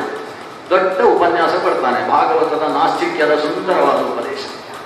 ಅವ ಹೇಳ್ತಾನೆ, ಪತಿವ್ರತೆಯಾದಂತಹ ಹೆಣ್ಣು ಮಗಳಿಗೆ ಒಂದು ಮನೆಯಲ್ಲಿ ಗಂಡ ಇರಬೇಕಾದ್ರೆ ಆ ಗಂಡನನ್ನು ಸರಿಯಾಗಿ ನೋಡಿಕೊಳ್ಳುವುದು ಬಿಟ್ಟು ಜಾರನನ್ನು ಉಪಾಸನೆ ಮಾಡಿದ ಹಾಗೆ ಮಾಡ್ತಾ ಇದ್ದೀರಲ್ಲ ನೀವು. ಜಾರಂಪತಿ ಉಪಾಸತೆ, ಏನ್ ನಿಮ್ಮ ಕೆಲಸ ಇದು? ರಾಜನೇ ಪ್ರತ್ಯಕ್ಷ ದೇವತೆ ಅಂತ ನಿಮ್ಮ ಪುರಾಣದಲ್ಲಿದೆ, ಓದಿದ್ದೀರೋ ಅಂತ ಕೇಳಿದ. ಸರ್ವ ವೇದಮಯೋ ವಿಪ್ರಹ ಸರ್ವ ದೇವಮಯೋ ನೃಪಃ. ಎಲ್ಲ ದೇವತೆಗಳು ಕೂಡ ರಾಜನ ಶರೀರದಲ್ಲಿರ್ತಾರೆ ನೀವು ಕೇಳಿದ್ದೀರಿ. ರಾಜ ಪ್ರತ್ಯಕ್ಷ ದೇವತಾ ಅನ್ನೋ ವಿಷಯ ಕೇಳಿದ್ದೀರಿ. ಅಂತಹ ರಾಜನ ಆದೇಶ ಅಂದ್ರೆ ಶ್ರುತಿಗಳಿಗಿಂತ ಮಿಗಿಲಾದದ್ದು ಅಂತ ನಿಮ್ಗೆ ಅರ್ಥ ಆಗುವುದಿಲ್ಲ. ಯಾಕೆ ದೇವರು ಅಂತ ಓದ್ತಾರ್ತೀವಿ? ದೇವರು ಪ್ರತ್ಯಕ್ಷವಾಗಿ ಈ ರಾಜ ಇರುವಾಗ, ಇವನ ಮಾತನ್ನು ಪಾಲಿಸುವುದೇ ಧರ್ಮವಾಗಿರುವಾಗ, ನೀವು ಕಣ್ಣಿಗೆ ಕಾಣದೇ ಇದ್ದಂತಹ ಜಾರನನ್ನು ಯಾಕೆ ಉಪಾಸನೆ ಮಾಡುವುದಕ್ಕೆ ಹೊರಟಿದ್ದೀರಿ? ದೊಡ್ಡ ಉಪನ್ಯಾಸ ಇವನು ಭಾರಿ ಮಾತಾಡಿದ, ನಾಸ್ತಿಕ್ಯದ ಪ್ರತಿಪಾದನೆಯನ್ನು ಮಾಡಿದ. ಕೇಳುವಷ್ಟು ಕೇಳಿದ್ರು ಋಷಿಗಳು, ಪರಸ್ಪರ ಮುಖ ನೋಡಿಕೊಂಡು. ಇವನಿಗೆ ಹೇಳಿದರೆ ಅರ್ಥ ಆಗುವುದಿಲ್ಲ. ಹಾಗೆಂದೇಳಿ ನಾವು ಸುಮ್ಮನೆ ಇದ್ವಿ ಅಂತಾದರೆ ದೇಶವೇ ನಾಶವಾಗುತ್ತೆ, ಪ್ರಜೆಗಳು ಸುಮ್ಮನೆ ನಾಶವಾಗಿ ಬಿಡ್ತಾರೆ. ಆದ್ರಿಂದ ಈ ಸಿಂಹಾಸನವನ್ನೊಮ್ಮೆ ಖಾಲಿ ಮಾಡಬೇಕಾದ ಅನಿವಾರ್ಯತೆ ಬಂದಿದೆ. ಋಷಿಮುನಿಗಳು ಎದ್ದು ನಿಂತು, ಕೆಲವರು ಬ್ರಹ್ಮದಂಡವನ್ನು ಕೈಯಲ್ಲಿ ಹಿಡ್ಕೊಂಡ್ರು, ಕೆಲವರು ಕಮಂಡಲವನ್ನು ತಾನು ಎತ್ತಿ ಹಿಡ್ಕೊಂಡ್ರು, ಕೆಲವರು ಶಾಟಿಯನ್ನು ಮೇಲಕ್ಕೆ ಬೀಸಿದ್ರು. ಹೇಳಿದ್ರು, ರಾಜ, ಕೊನೆಯ ನಿರ್ದೇಶನ, ನೀನು ಈ ಧರ್ಮವನ್ನು ಲೋಕದಲ್ಲಿ ಅನುಷ್ಠಾನ ಮಾಡುವುದಕ್ಕೆ ಅವಕಾಶ ಕೊಡುವುದಿಲ್ಲ ಅಂತಾದರೆ ನಮ್ಮ ಹುಂಕಾರದಿಂದ ನಿನ್ನನ್ನು ಭಸ್ಮವಾಗಿಸಬೇಕಾಗುತ್ತೆ. ರಾಜ ನಕ್ಕು ಬಿಟ್ಟ. ನೀವು ಹುಮ್ಮುತ್ತ ಹೇಳಿದಾಗ ಭಸ್ಮ ಆಗುವುದಾದ್ರೆ ಮುಂದೆ ಇದ್ದಂತಹ ಕಂಬಳಿಯನ್ನು ಭಸ್ಮ ಮಾಡಿ ಅಂತ ಹೇಳಿದ. ಋಷಿಮುನಿಗಳಿಗೆ ಸಿಟ್ಟು ಬಂತು. ನಮ್ಮ ಆತ್ಮಶಕ್ತಿಯ ಬಗ್ಗೆ ಇವ ಪ್ರಶ್ನೆ ಮಾಡ್ತಾ ಇದ್ದಾನೆ ಅಂತ ಹೇಳಿ ಸುತ್ತು ಸೇರಿದ ಋಷಿಗಳು ಹುಮ್ ಅಂತಾರೆ. ರಾಜ ಸತ್ತು ಬಿದ್ದ. ವೇನನ ದುರಂತವಾಗಿ ಹೋಯಿತು. ಬ್ರಹ್ಮ ಶಾಪದಿಂದಾಗಿ ಸತ್ತಂತಹ ಒಬ್ಬ ರಾಜ, ಅದು ಧ್ರುವ ವಂಶದಲ್ಲಿ ಬಂದಿರುವ ಉತ್ತಾನಪಾದನ ವಂಶದಲ್ಲಿ ಬಂದಂತಹ ವೇನ ಬಿದ್ದ. ವೇನನಿಗೆ ಸಂತಾನ ಇಲ್ಲ. ಈ ಹೊತ್ತಿಗೆ ಪರೀಕ್ಷಿತ ಒಂದು ಪ್ರಶ್ನೆ ಮಾಡ್ತಾನೆ, ಅಲ್ಲ ಬ್ರಾಹ್ಮಣರಿಗೆ ಅಧಿಕ ಪ್ರಸಂಗ ಅಲ್ವಾ, ರಾಜಕೀಯದಲ್ಲಿ ಯಾಕೆ ಬರಬೇಕಿತ್ತು? ರಾಜ ಏನು ಬೇಕಾದರೂ ಮಾಡಿಕೊಳ್ತಾನೆ. ಅವರು ಹೋಗಿ ಕಾಡಿನಲ್ಲಿ ಇವರಿಗೆ ಗೊತ್ತಾಗದೇ ಇದ್ದಾಗ ಯಜ್ಞ ಮಾಡ್ಕೊಂಡು ಇರಬಹುದಿತ್ತು. ಇವರು ಬಂದು ರಾಜನನ್ನು ಬೀಳಿಸುವ ಕೆಲಸ ಇಲ್ಲ ಯಾಕೆ? ಅದಕ್ಕೆ ಶುಕಾಚಾರ್ಯರು ಉತ್ತರ ಹೇಳ್ತಾರೆ, ಬ್ರಾಹ್ಮಣರಿಗೂ ಕರ್ತವ್ಯ ಇದೆಯಪ್ಪ. ಒಬ್ಬ ರಾಜ ಊರಿಗೆ ಅನಿಷ್ಟವನ್ನು ಮಾಡ್ತಾ ಇದ್ರೆ, ಆ ಬ್ರಾಹ್ಮಣರು ನಂಬಿದ ವೇದಕ್ಕೆ ವಿರೋಧಿಯಾಗಿ ಆ ರಾಜ ಅನರ್ಥವನ್ನು ಮಾಡ್ತಾ ಇದ್ರೆ ಅವನು ಮಾಡಿಕೊಳ್ಳಿ ಬಿಡಿ, ನಮ್ಮಿಂದ ಏನು ಮಾಡ್ಲಿಕ್ಕಾಗುತ್ತೆ ಅಂತ ಇವರು ಸುಮ್ಮನಿದ್ರು ಅಂತಾದ್ರೆ, ಆಗ ತಥಾಪಿ ಸ್ರವತೆ ಭಿನ್ನ ಭಾಂಡಾತ್ ಪಯೋಯತ ಬ್ರಹ್ಮ ತಸ್ಯಾಪಿ ಸ್ರವತೆ. ಅಂತಹ ಬ್ರಾಹ್ಮಣನ ಬ್ರಹ್ಮಶಕ್ತಿ ಅನ್ನೋದು ಸುರಿದು ಹೋಗುತ್ತೆ. ಹೇಗೆ ಭಿನ್ನ ಭಾಂಡಾತ್ ಪಯೋಯಥ, ತೂತಾದ ಮಡಿಕೆಯಿಂದ ಹಾಲು ಹೇಗೆ ಜಾರಿ ಹೋಗುತ್ತೋ ಹಾಗೆ ಊರಿನಲ್ಲಿ ಒಬ್ಬನಿಂದ ಅನರ್ಥವಾಗ್ತಾ ಇದ್ದಾಗ ತಾವು ಅದನ್ನು ಉಪೇಕ್ಷೆ ಮಾಡಿದ ಅಂತಾದರೆ ಆವಾಗ ಅದು ಸುರಿದು ಹೋಗುತ್ತೆ. ಆದ್ರಿಂದ ಇವನಲ್ಲಿ ಬ್ರಹ್ಮಶಕ್ತಿ ಉಳಿಸಿಕೊಳ್ಳಬೇಕಾದ್ರೆ ರಾಜಕೀಯದಲ್ಲಿ ಅಲ್ಲೋಲ ವಿಪ್ಲವಗಳು ಉಂಟಾದಂತಹ ಸ್ಥಿತಿಯಲ್ಲಿ ಧರ್ಮವನ್ನು ಉಳಿಸುವುದಕ್ಕೋಸ್ಕರ ಬ್ರಾಹ್ಮಣ ರಾಜಕೀಯಕ್ಕೆ ಪ್ರವೇಶ ಮಾಡತಕ್ಕದ್ದು ಅನ್ನುವುದನ್ನು ಶುಕಾಚಾರ್ಯರು ಹೇಳ್ತಾರೆ. ಕೆಲವು ಕಡೆ ಪೇಜಾವರ ಸ್ವಾಮಿಗಳು ಏನು ರಾಜಕೀಯದಲ್ಲಿ ಹೋಗುವುದು ಹಾಗೆ ಹೀಗೆ ಅಂತ ಕೆಲವರದೆಲ್ಲ ಗಲಾಟೆಗಳು ಅಲ್ಲಲ್ಲಿ. ಆವಾಗ ಪೇಜಾವರ ಸ್ವಾಮಿಗಳು ಭಾಗವತದ ಈ ಮಾತನ್ನು ಒಂದು ಕಡೆ ಉಲ್ಲೇಖ ಮಾಡಿದ್ರು. ಆಮೇಲೆ ಬಾಯಿ ತೆಗಿಲಿಕ್ಕೆ ಯಾರಿಗೂ ಶಕ್ತಿ ಇಲ್ಲ, ಹೌದಲ್ವಾ? ನಾವು ಹೋಗದೇ ಇದ್ದದ್ದಕ್ಕೆ ಹೋಗುವವರನ್ನು ಇನ್ನೊಂದು ಬೈಯುವುದು ಯಾಕೆ? ಅವ್ರು ಮಾಡ್ತಾ ಇರೋದು ಸರಿ ಅಲ್ವಾ? ಅವ್ರು ಮಾಡದೆ ಹೋದ್ರೆ ಇಷ್ಟಾದ್ರೂ ಧರ್ಮ ಉಳಿಲಿಕ್ಕೆ ಸಾಧ್ಯ ಇಲ್ಲ. ಆಮೇಲೆ ವಿವೇಚನೆ ಪ್ರಾರಂಭ ಆಯಿತು. ಕೆಲವು ಸಲ ಭಾಗವತವನ್ನು ಸರಿಯಾಗಿ ಓದದೆ ಹೋದರೆ ಸಮಸ್ಯೆಗಳು ಉಂಟಾಗುವುದಂದ್ರೆ ಹೀಗೆ ವಿಪ್ರರು ದುಷ್ಟನಾದಂತಹ ವೇನನನ್ನು ಬೀಳಿಸಿದರು. ವೇನ ಬಿದ್ದ. ಆದರೆ ಹಿಂದೆ ಯಾರು ಕಳ್ಳಕಾಕರು ಓಡಿ ಹೋಗಿದ್ರಲ್ವ, ಅವರೆಲ್ಲ ಮತ್ತೆ ಓಡಾಡುವುದಕ್ಕೆ ಸುಧಾ. ಅರಾಜಕವಾದ ದೇಶದಲ್ಲಿ ಅರಾಜಕತೆ ಅನ್ನೋದು ಮುಂದುವರಿಯಿತು. ಋಷಿಮುನಿಗಳು ಯೋಚಿಸಿದ್ರು, ಸಿಂಹಾಸನಕ್ಕೆ ಒಬ್ಬ ವ್ಯಕ್ತಿ ಬೇಕು. ಈ ವೇನನ ಶರೀರವನ್ನು ಮಥನ ಮಾಡಿದರು, ಮಂತ್ರಶಕ್ತಿಯಿಂದ ಮಥನ ಮಾಡಿದರು. ಶರೀರದ ಮಥನದಿಂದ ಮೊದಲೊಬ್ಬ ಬಾಹುಕ ಅನ್ನೋ ಒಂದು ಚೇತನ ಬಂತು, ಆಮೇಲೆ ಮತ್ತೊಂದು ಚೇತನ ಬಂತು. ಮತ್ತೆ ಮಥನ ಮಾಡಿದಾಗ ಅಲ್ಲಿಂದ ಅರ್ಚಿ ಮತ್ತು ಪೃಥು ಅನ್ನುವ ಅತ್ಯಂತ ಶೋಭನ ಸ್ವರೂಪದಲ್ಲಿ ಉಳ್ಳಂತಹ ಎರಡು ಮಕ್ಕಳು ಅಲ್ಲಿಂದ ಆವಿರ್ಭವಿಸಿ ಬರ್ತಾರೆ. ಅರ್ಚಿ ಅನ್ನುವ ಹೆಣ್ಣು ಮಗಳು, ಪೃಥು ಅಂತ ಹೇಳ್ತಕ್ಕಂತಹ ಒಬ್ಬ ಗಂಡು ಪುರುಷ, ಪುಟ್ಟ ಮಗು ಅಲ್ಲ, ಪುರುಷ ಮತ್ತು ಯುವತಿ ಇವೆರಡು ಅಲ್ಲಿಂದ ಆವಿರ್ಭೂತವಾಗುತ್ತೆ. ಇಲ್ಲಿ ಪೃಥು ಅಂತ ಹೇಳಿದ್ರೆ ಅದು ಭಗವಂತನ ಸಂವಿಧಾನ ಭೂಯಿಷ್ಠವಾದಂತಹ ಒಂದು ಚಕ್ರವರ್ತಿ ಸ್ವರೂಪದ ರಾಜ. ವೇನನ ಶರೀರದಲ್ಲಿದ್ದ 3 ಚೇತನಗಳಲ್ಲಿ ಒಂದು ಬಾಹುಕ ಅನ್ನುವ ಚೇತನ ಆ ಕಡೆ ಹೋಯಿತು, ಅಕ್ಕಿ ಪೃಥು ಅಂತಕ್ಕಂತಹ 2 ಚೇತನಗಳು ಮೇಲೆ ಇದ್ದು ಸ್ವತಃ ದುಷ್ಟನಾದಂತಹ ವೇನ ತಪಸ್ಸಿಗೆ ಸಾಗಿದ. ಪೃಥುವನ್ನು ಸಿಂಹಾಸನದಲ್ಲಿ ಕುಳ್ಳಿರಿಸಿ ಈ ಋಷಿಮುನಿಗಳೇ ಅಭಿಷೇಕವನ್ನು ಮಾಡಿದರು. ಮುಂದಕ್ಕೆ ಪೃಥುವಿನ ರಾಜ್ಯ ಅದ್ಭುತವಾದಂತಹ ವೃತ್ತಾಂತ. ಪೃಥುವಿನಿಂದಾಗಿ ಈ ಲೋಕ 12 ವರ್ಷದಿಂದ ಬಿತ್ತಿದ ಬೀಜ ಬೆಳೀತಾ ಇರಲಿಲ್ಲ. ಪೃಥ್ವಿಗೆ ಪೆಟ್ಟು ಹಾಕಿ ಕೇಳಿದ, ಯಾಕೆ ಹೀಗೆ ಮಾಡ್ತಾ ಇದ್ದೆ? ಬಿತ್ತಿದ ಬೀಜ ಬೆಳೆಯುವುದಿಲ್ಲ ಅಂದ್ರೆ ಏನರ್ಥ? ಸರಿಯಾಗಿ ನೀನು ಲೋಕಕ್ಕೆ ಬೇಕಾದ ಧಾನ್ಯವನ್ನು ಕೊಡತಕ್ಕದ್ದು ಅಂತ ಆದೇಶಿಸಿದ. ಭೂಮಿ ಇವನಿಗೆ ಕೈ ಮುಗಿದು ಹೇಳಿತ್ತು, ಭೂದೇವಿ ನನ್ನದು ತಪ್ಪಲ್ಲ, ಅಧರ್ಮ ಹೀಗೆ ಮಾಡಿದೆ, ನೀನು ಧರ್ಮವನ್ನು ನೆಲೆಗೊಳಿಸು, ನಾನು ಬೇಕಾದ್ದು ಬರ್ತೇನೆ. ಪೃಥು ಲೋಕದಲ್ಲಿ ಧರ್ಮವನ್ನು ನೆಲೆಗೊಳಿಸಿದ. ಕೃಷಿಗೆ ಯೋಗ್ಯವಲ್ಲದೆ ಇದ್ದಂತಹ ಬೆಂಡಾಗಿದ್ದ ಭೂಮಿಗಳನ್ನೆಲ್ಲ ಮತ್ತೆ ಧನುಷ್ಕೋಟಿಯಿಂದಲೇ ಸಮಗೊಳಿಸಿದ. ಇದು ಪಟ್ಟಣ, ಇದು ಸಂತೆ, ಇದು ವ್ಯವಹಾರ ಕೇಂದ್ರ, ಇದು ಕಾರ್ಖಾನೆಗಳಿಗೆ ಸಂಬಂಧಪಟ್ಟ ಕೇಂದ್ರ, ಇದಿಷ್ಟು ಗೋಮಾಳ, ಇಲ್ಲಿ ಗೋವುಗಳು ಓಡಾಡ್ತಾ ಇರಬೇಕು. ಇಂತಹ ಪ್ರದೇಶದಲ್ಲಿ ಗುರುಕುಲಗಳು, ವಿದ್ಯಾಭ್ಯಾಸ ಕೇಂದ್ರಗಳು, ಇಂಥಲ್ಲಿ ದೇವಸ್ಥಾನ, ಇದಿಷ್ಟು ದೇವಸ್ಥಾನಕ್ಕೆ ಸಂಬಂಧಪಟ್ಟಂತಹ ಹಿಂಬದಿಯ ಜಾಗ, ಇದರಿಂದ ಬರತಕ್ಕಂತಹ ಉತ್ಪತ್ತಿಯಿಂದ ದೇವಸ್ಥಾನ ನಡೀಬೇಕು. ಈ ಲೋಕದ ಎಲ್ಲಾ ವ್ಯವಸ್ಥೆಗಳನ್ನು ಕೂಡ ಮೊದಲು ವ್ಯವಸ್ಥಿತವಾಗಿ ನಡೆಸಿಕೊಟ್ಟವ ಪೃಥು. ಪೃಥುವನ್ನು ಆಧಿರಾಜ ಅಂತ ಕರೀತಾರೆ. ಆ ಭಗವಂತನ ಆವೇಶಪೂರಿಷ್ಠನಾದ ಪೃಥುವಿನಿಂದ ಭೂಮಿ ಪೃಥ್ವಿ ಅನ್ನುವ ಅನರ್ಥ ನಾಮಧೇಯವನ್ನು ಪಡೆಯಿತು. ರಾಜ ಪೃಥು ಭೂಮಿಯ ಪತಿಯಾಗಿ, ಭೂಪತಿಯಾಗಿ, ಭೂಮಿ ದೇವಿಯ ಗಂಡನಾದರೆ ಇದು ಆತನ ಪತ್ನಿ ಅನ್ನುವ ಕಾರಣದಿಂದ ಪೃಥ್ವಿ ಅನ್ನುವ ನಾಮಕರಣವನ್ನು ಪಡೆದಿರತಕ್ಕಂತಹ ಆ ಭಗವದಾವೇಶ ಭೂಯಿಷ್ಠವಾದ ಪೃಥುವಿನ ಶುಭ ಚರಿತೆಯ ಅನುಸಂಧಾನದ ಜೊತೆಗೆ ಈಗಿನ ಅನುಸಂಧಾನ ನಿಲ್ಲಿಸೋಣ. ಈಗ 6 ಕಾಲಾಗಿದೆ, ಮತ್ತೆ 7 ಕಾಲದಿಂದ 8 ಕಾಲು 8:30 ತನಕ 1 ಗಂಟೆಯ ಕಾಲಾವಧಿಯಲ್ಲಿ ಯಥಾಶಕ್ತಿ ಇವತ್ತು. ಯಾಕಂದ್ರೆ ಭರತಾಖ್ಯಾನಕ್ಕೆ ಬರಬೇಕು, ಭರತಾಖ್ಯಾನ ತನಕ ಹೋಗೋಣ.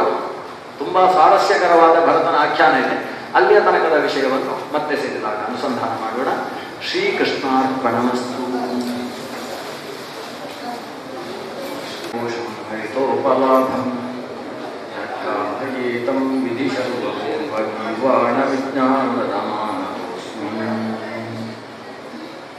ನಮೋ ಬ್ರಹ್ಮಣ್ಯದೇವಾಯ ಗೋಬ್ರಾಹ್ಮಣಹಿತಾಯ ಚ ಜಗದ್ಧಿತಾಯ ಕೃಷ್ಣಾಯ ಗೋವಿಂದಾಯ ನಮೋ ನಮಃ. ಶ್ರೀ ಗುರುಭ್ಯೋ ನಮಃ. ಹರಿ ಓಂ.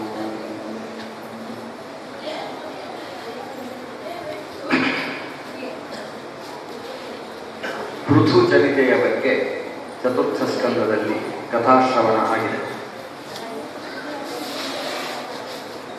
ಇದೇ ಉತ್ತಾನಪಾದನ ವಂಶದಲ್ಲಿ, ಪೃಥುವಿನ ವಂಶದಲ್ಲಿ ಮುಂದಕ್ಕೆ ಒಬ್ಬ ಪ್ರಸಿದ್ಧ ರಾಜ ಪ್ರಾಚೀನ ಬರ್ಹಿ ಅನ್ನುವ ರಾಜ ಬರ್ತಾನೆ.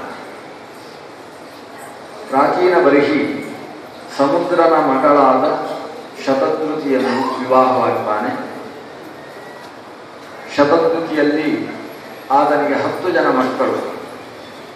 ಆ 10 ಜನ ಮಕ್ಕಳು ಕೂಡ ಸಮಾನ ನಾಮಧಾರಿಗಳು. ಅವರಿಗೆ ಪ್ರಚೇತಸರು ಅಂತ ಹೆಸರು. ಇದು ನಿತ್ಯ ಬಹುವಚನಾಂತವಾದ ಶಬ್ದ. ಪ್ರಚೇತಸಃ ಆ 10 ಜನರಿಗೂ ಕೂಡ ಪ್ರಚೇತಸರು ಅಂತ ಹೆಸರು. ಬರೀ ಹೆಸರು ಮಾತ್ರ ಒಂದಲ್ಲ, ಅವರ ಮನಸ್ಸು ಒಂದೇ. ಒಬ್ಬರಿಗೆ ಹಸಿವಾಯಿತು ಅಂತ ಹೇಳಿದ್ರೆ 10 ಜನರಿಗೂ ಒಟ್ಟಿಗೆ ಹಸಿವಾಗ್ತಾ ಇದೆ. ಒಬ್ಬರು ಮದುವೆ ಆದರು ಅಂದ್ರೆ 10 ಜನರು ಒಬ್ಬರನ್ನೇ ಮದುವೆ ಆಗುವುದು ಅಂತ. ಶರೀರ ಬೇರೆ ಆತ್ಮ ಒಂದು ಅನ್ನುವಷ್ಟು ತಾದಾತ್ಮ್ಯ ಭಾವದಲ್ಲಿ ಉಳ್ಳಂತಹ 10 ಜನ ಮಕ್ಕಳು ಪ್ರಚೇತಸರು. ಈ ಪ್ರಚೇತಸರು ಅದೊಂದು ದಿವಸ ನಾವು ತಪಸ್ಸು ಮಾಡಬೇಕು ಅಂತ ಹೊರಟು. 10 ಜನ ತಪಸ್ಸಿಗೋಸ್ಕರ ಹೊರಟಾಗ ತಂದೆ ಆಶೀರ್ವಾದ ಮಾಡಿದ, ಸಾಂಗವಾಗಿ ತಪಸ್ಸು ಮುಗಿಸಿ ಬನ್ನಿ ಅಂತ. ಇವರು ಎಲ್ಲಿ ನೋಡಿದರೂ ಕೂಡ ತಪಸ್ಸು ಮಾಡುವುದಕ್ಕೆ ಯೋಗ್ಯವಾದ ಸ್ಥಳ ಕಾಣಿಸಲಿಲ್ಲ ಅವರಿಗೆ. ಬೇರೆ ಬೇರೆ ಪ್ರದೇಶಗಳಿಗೆ ಹೋದರು, ಬೇರೆ ಬೇರೆ ಪಟ್ಟಣಗಳಲ್ಲಿ ನೋಡಿದರು. ಎಲ್ಲಿ ನೋಡಿದ್ರು ಒಂದಲ್ಲ ಒಂದು ರೀತಿಯ ತಪೋಭಂಜಕವಾದ ಪ್ರಸಂಗ ಪರಿಸ್ಥಿತಿಗಳು ಅಲ್ಲಿ ಕಾಣಿಸಿತು. ಬಹುಶಃ ಎಲ್ಲಿ ಹೋದರೂ ಕೂಡ ಈ ನೆಟ್ವರ್ಕ್ ಸಿಗ್ತಾ ಇತ್ತು ಅಂತ ಅನಿಸುತ್ತೆ. ಅದು ಸಿಕ್ಕಿದ್ರೆ ತಪಸ್ಸು ಮಾಡ್ಲಿಕ್ಕೆ ಆಗುವುದಿಲ್ಲ. ಹೀಗಾಗಿ ತಪಸ್ಸಿಗೆ ಯೋಗ್ಯವಾದ ಸ್ಥಳವನ್ನು ಕಾಣದೆ ಅವರು ಸಮುದ್ರಕ್ಕೆ ನುಗ್ಗಿದರು. ಸಮುದ್ರದ ಆಳದಲ್ಲಿ ಹೋಗಿ ತಪಸ್ಸು ಮಾಡಿದರು. ವಸ್ತುತಃ ಅದು ಅವರ ಮಾವನ ಮನೆ ಆಗ್ತದೆ. ಅವರು ಸಮುದ್ರನ ಮಗಳಾದ ಶತದ್ವಿತೀಯ ಮಕ್ಕಳಾದ್ರಿಂದ ಅವರು ಸಮುದ್ರದಲ್ಲಿ ಹೋಗಿ ತಪಶ್ಚರ್ಯೆಯನ್ನು ಮಾಡ್ತಾರೆ. 10,000 ವರ್ಷಗಳ ತನಕ ಯಾವ ವಿಘ್ನವೂ ಇಲ್ಲದೆ ತಪಸ್ಸನ್ನು ಮಾಡಿ ಭಗವಂತನ ಸಾಕ್ಷಾತ್ಕಾರವನ್ನು ಪಡೆದು ಸಮುದ್ರದಿಂದ ಹೊರಗೆ ಬರ್ತಾರೆ, ರಾಜ್ಯಕ್ಕೆ ಹೋಗಬೇಕು ಅಂತ. ಸಮುದ್ರದ ತೀರದಲ್ಲಿ ಅವರಿಗೆ ಹೊರಗೆ ಬರುವುದಕ್ಕೆ ಅವಕಾಶವೇ ಆಗಲಿಲ್ಲ. ಅಷ್ಟು ಮರ ಗಿಡಗಳು ದಟ್ಟವಾಗಿ ಬೆಳೆದು ಬಿಟ್ಟಿತು. ಆ ಮರಗಳನ್ನು ದಾಟಿ ಹೊರಗೆ ಬರುವುದಕ್ಕೆ ಸಾಧ್ಯವಾಗದೇ ಇದ್ದಾಗ ಅವರಿಗೆ ಸಿಟ್ಟು ಬರ್ತದೆ. ಯಾಕಂದ್ರೆ 10,000 ವರ್ಷ ಉಪವಾಸ ಇದ್ದು ತಪಸ್ಸು ಮಾಡಿದ್ದಾರೆ. ಈಗ ಊರಿಗೆ ಹೋಗಿ ಒಂದು ಪಾರಣೆ ಮಾಡೋಣ ಅಂತ ಹೇಳಿದ್ರೆ ಈ ಮರಗಿಡಗಳು, ಬಳ್ಳಿಗಳು, ಕಟ್ಟಿಗಳು ಬಿಡುವುದಿಲ್ಲ, ಸಿಟ್ಟು ಬರ್ತದೆ. ಸಿಟ್ಟಿನ ಪರಿಣಾಮವಾಗಿ 10 ಜನರ 2 ಕಣ್ಣುಗಳಲ್ಲಿ 20 ಕಣ್ಣುಗಳಲ್ಲಿ ಬೆಂಕಿ ಹೊರಗೆ ಬರ್ತದೆ. ಆ ಬೆಂಕಿಯಿಂದಾಗಿ ಮರಗಳು ದಾವಾಗ್ನಿಯಿಂದ ಸುಟ್ಟತಕ್ಕಂತಹ ಕಾಡಿನ ಹಾಗೆ ಕಾಡ್ಗಿಚ್ಚಿಗೆ ಸಿಕ್ಕಿ ಹಾಕಿಬಿಡ್ತಾರೆ. ಕಾಡು ಪೂರ್ತಿ ಭಸ್ಮವಾಗುವುದಕ್ಕೆ ಪ್ರಾರಂಭವಾಗ್ತದೆ. ಬಹಳಷ್ಟು ಕಾಡು ಭಸ್ಮವಾಯಿತು. ಭಸ್ಮವಾದ ಹಾಗೆ ಕೃಷ್ಣವತ್ವ ಅನಿಸಿದ ಅಗ್ನಿಯ ಹಿಂಭಾಗದಲ್ಲಿ ಇವರು ನಡೆದುಕೊಂಡು ಬರ್ತಾರೆ. ಕಾಡು ನಾಶವಾಗ್ತಾ ಇರುವುದನ್ನು ಚಂದ್ರ ನೋಡಿದ. ಚಂದ್ರನಿಗೆ ಬೇಸರವಾಯಿತು. ಔಷಧಿ ವನಸ್ಪತಿಗಳ ಅಧಿಪತಿಯಾದಂತಹ ಚಂದ್ರ ತನ್ನ ಆಧಿಪತ್ಯಕ್ಕೆ ಒಳಪಟ್ಟ ಕಾಡು ನಾಶವಾಗ್ತಾ ಇರುವುದನ್ನು ನೋಡಿ ಇದನ್ನು ನಿಲ್ಲಿಸಬೇಕು ಅಂತ ಆಲೋಚಿಸಿದ. ಹಾಗೆ ಬರುವಾಗ ಒಂದು ಹೆಣ್ಣು ಮಗಳನ್ನು ಮುಂದಿಟ್ಟುಕೊಂಡು ಬರ್ತಾನೆ. ನಾನೇ ನೇರವಾಗಿ ಇವರ ಮುಂದೆ ಬಂದರೆ ಇವರ ಬೆಂಕಿಯಿಂದ ನಾನೂ ಸುಟ್ಟು ಹೋದರೆ ಅಂತ ಚಂದ್ರ ಒಂದು ಹೆಣ್ಣನ್ನು ಮುಂದಿಟ್ಟುಕೊಂಡು ಬರ್ತಾನೆ. ಆ ಹೆಣ್ಣನ್ನು ನೋಡಿದ ಕೂಡಲೇ ಈ 10 ಜನರ ಕಣ್ಣಿನಿಂದ ಬರುವ ಬೆಂಕಿ ನಿಂತು ಹೋಗುತ್ತದೆ. ಅವರಿಗೆ ಆ ಹೆಣ್ಣನ್ನು ನೋಡಿದಾಗ ಈಕೆ ನಮ್ಮ ಧರ್ಮಪತ್ನಿಯಾಗುವುದಕ್ಕೆ ಅರ್ಹರಲ್ಲವೇ ಅಂತ ಒಂದು ಮನಸ್ಸಿನಲ್ಲಿ ಕಾಮಾಂಕುರವು ಉದಿಸುತ್ತೆ. ಆದರೆ ಈಕೆ ಯಾರು ಏನು ಅಂತ ಗೊತ್ತಿಲ್ಲದೆ ಹೇಗೆ ವಿವಾಹವಾಗುವುದು ಅನ್ನೋ ಪ್ರಶ್ನೆ ಅವರಿಗೆ ಇರುತ್ತದೆ.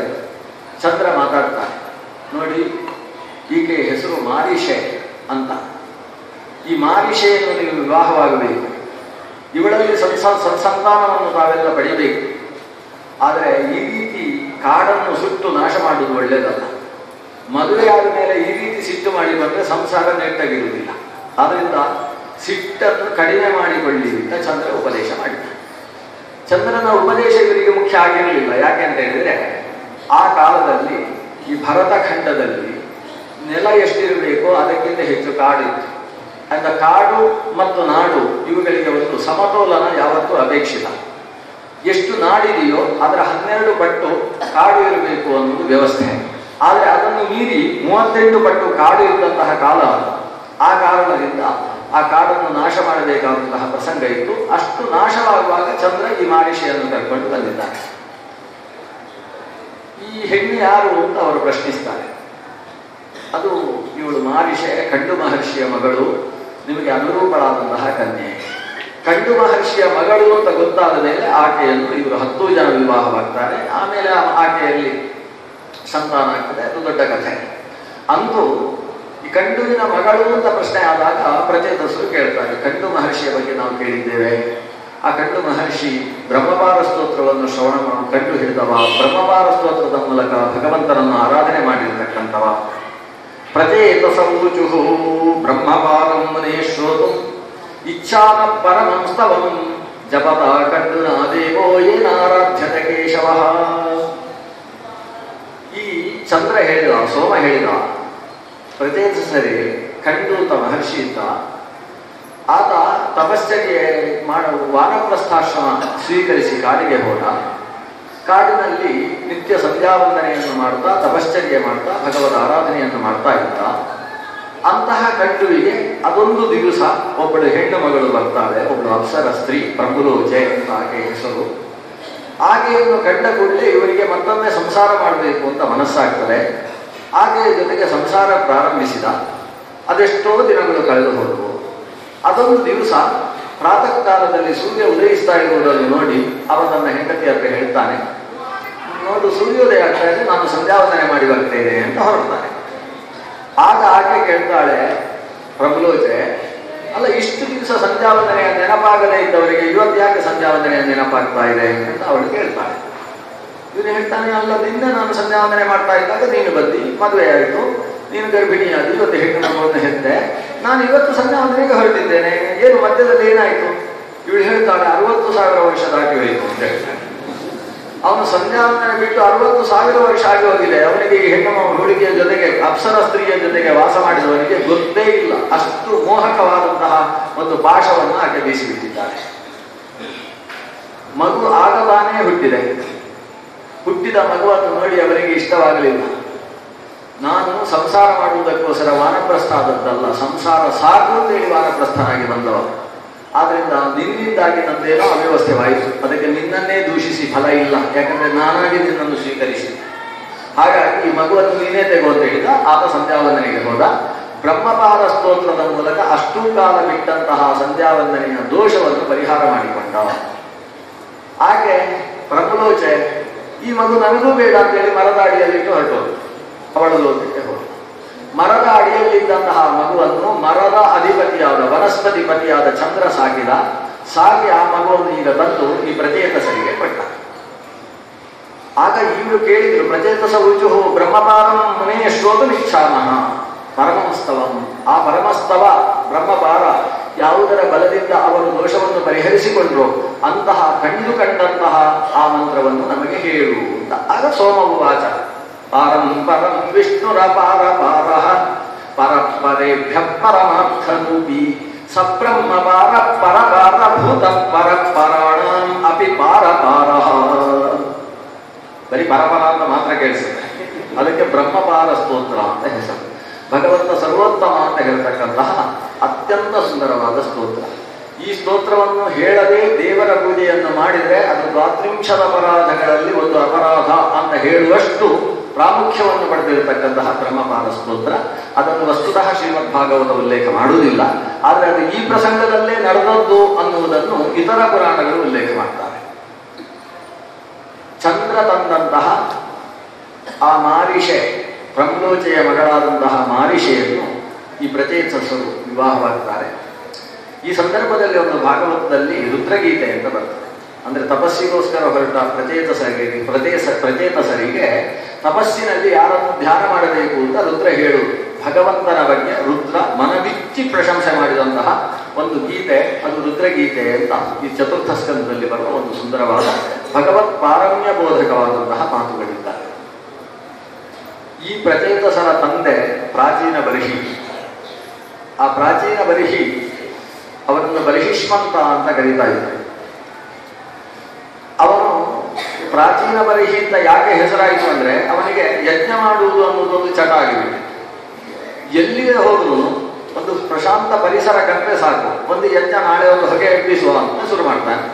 ಪುರೋಹಿತರೆಲ್ಲ ಯಜ್ಞ ಮಾಡಬೇಕು. ಇವನು ಪ್ರಾಚೀನ ದಿಕ್ಕಿಗೆ ಅಂದ್ರೆ ಪೂರ್ವದ ಕಡೆಗೆ ದರ್ಭೆಗಳನ್ನು ಹರಡಿ, ಬರ್ಹಿಸ್ಸು ಅಂದ್ರೆ ದರ್ಭೆಗಳನ್ನು ಹರಡಿ ಅದರಲ್ಲಿ ಕುಳಿತು ಯಜ್ಞವನ್ನು ಮಾಡಿದ್ರಿಂದ ಅವನಿಗೆ ಪ್ರಾಚೀನ ಬರ್ಹಿಸ್ಸು ಅಂತ ಹೆಸರಾಗ್ತದೆ. ಅದೆಷ್ಟು ಯಜ್ಞ ಮಾಡಿದ್ದಾನೆ ಅಂತ ಅವನಿಗೆ ಲೆಕ್ಕ ಗೊತ್ತಿಲ್ಲ. ಯಜ್ಞ ಮಾಡುವುದು, ಪಶು ಬಲಿ ಕೊಡುವುದು ಮೊದಲು ಅಪರೂಪಕ್ಕೆ ಮಾಡ್ತಾ ಇದ್ದ. ಆಮೇಲೆ ದಿವಸ ಮಾಡ್ಲಿಕ್ಕೆ ಶುರು ಮಾಡಿದ. ಸಿಕ್ಕಿದಲ್ಲೆಲ್ಲ ಯಜ್ಞಗಳು.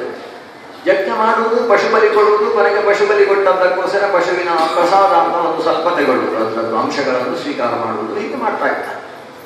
ಅದೊಂದು ದಿವಸ ಪ್ರಾಚೀನ ಬರ್ಹಿಯ ಆಸ್ಥಾನಕ್ಕೆ ನಾರದರು ಬರ್ತಾರೆ. ನಾರದರು ಬಂದಾಗ ಪ್ರಾಚೀನ ಬರ್ಹಿಯ ಪ್ರಶ್ನೆ ಏನು ಅಂದ್ರೆ, ದೇವಲೋಕ ಎಲ್ಲ ನನ್ನ ಯಜ್ಞದಿಂದ ಕ್ಷೇಮವಾಗಿದೆಯಾ, ದೇವತೆಗಳೆಲ್ಲ ಬೇರೆ ಬೇರೆ ಲೋಕಗಳಲ್ಲಿ ಏನು ಮಾತಾಡಿಕೊಳ್ತಾರೆ ನನ್ನ ಬಗ್ಗೆ, ಎಲ್ಲ ಆನಂದವಾಗಿದ್ದಾರಾ ನನ್ನ ಯಜ್ಞದಿಂದ ಅಂತ ಪ್ರಶ್ನಿಸಿದ. ಅಷ್ಟು ಹಮ್ಮು, ನಾನು ಎಷ್ಟು ಯಜ್ಞ ಮಾಡಿದ್ದೇನೆ, ದೇವತೆಗಳೆಲ್ಲ ನನ್ನ ಯಜ್ಞದಿಂದ ಸಂತೃಪ್ತರಾಗಿ ಭಾರಿ ನನ್ನ ಬಗ್ಗೆ ಮಾತಾಡಿಕೊಳ್ತಾರೆ ಅಂತ. ನಾರದನಿಗೆ ಅರ್ಥ ಆಯಿತು, ಪ್ರಾಚೀನ ಬರಿಯ ತಲೆಗೆ ಏನು ಏರಿದೆ ಅದನ್ನು ಸ್ವಲ್ಪ ಪಿತ್ತ ಇಳಿಸುವ ಕೆಲಸ ಮಾಡಬೇಕು ಅಂತ ನಾರದನಿಗೆ ಅರ್ಥ ಆಯಿತು. ನಾರದರು ಹೇಳ್ತಾರೆ, ಸ್ವಲ್ಪ ಮೇಲೆ ನೋಡು ಅಂತ ಹೇಳ್ತಾರೆ. ಇವ್ರು ಮೇಲೆ ನೋಡ್ತಾನೆ. ಮೇಲೆ ನೋಡಿದ್ರೆ ಯಾವುದೋ ಕೆಲವು ಪಿಶಾಚಿಗಳ ಹಾಗೆ ವ್ಯಕ್ತಿಗಳು ಕಾಣಿಸುವುದಕ್ಕೆ ಶುರುವಾಗ್ತದೆ. ಬಾ ತಿಂದು ಬಿಡ್ತೇವೆ, ಕೊಂದು ಬಿಡ್ತೇವೆ ಅಂತ ಹೇಳುವ ವ್ಯಕ್ತಿಗಳು ಕಾಣಿಸ್ತಾರೆ. ನೋಡ್ತಾನೆ, ಆಶ್ಚರ್ಯ ಆಯ್ತು, ಏನದು ಅಂತ ಕೇಳ್ತಾನೆ ನಾರದರನ್ನ. ಅದೇ ನೀನು ಯಜ್ಞದಲ್ಲಿ ಬಲಿಗೊಟ್ಟ ಪಶುಗಳು ಕಾಯ್ತಾ ಇರೋದು, ನೀನು ಅದನ್ನು ಬಲಿಗೊಟ್ಟಿ ಅದರ ಮಾಂಸವನ್ನು ತಿಂದಿ. ಮಾಂಸ ಅನ್ನುವ ಶಬ್ದಕ್ಕೆ ಏನು ಅರ್ಥ ಗೊತ್ತೋ? ಮಾಂ ಅಂದ್ರೆ ನನ್ನನ್ನು, ಸಹ ಅಂದ್ರೆ ಅವನು ಅಂತ ಅರ್ಥ. ನನ್ನನ್ನು ಅವನು ಅಂತ ಹೇಳಿಕೊಂಡು ತಿಂದಿ. ಇದರ ಅರ್ಥ ಏನು? ಇವತ್ತು ಅದರ ಮಾಂಸ ನೀನು ತಿಂದಿ, ಅದಕ್ಕೆ ಪ್ರತೀಕಾರವಾಗಿ ನಾಳೆ ನಿನ್ನನ್ನು ಕೊಂದು ಕಡಿದು ಮಾಂಸ ತೆಗೆದು ಅವಳು ತಿಂದ್ರೇನೇ ಕರ್ಮ ಸಿದ್ಧಾಂತ ಪೂರ್ಣ ಆಗುವುದು.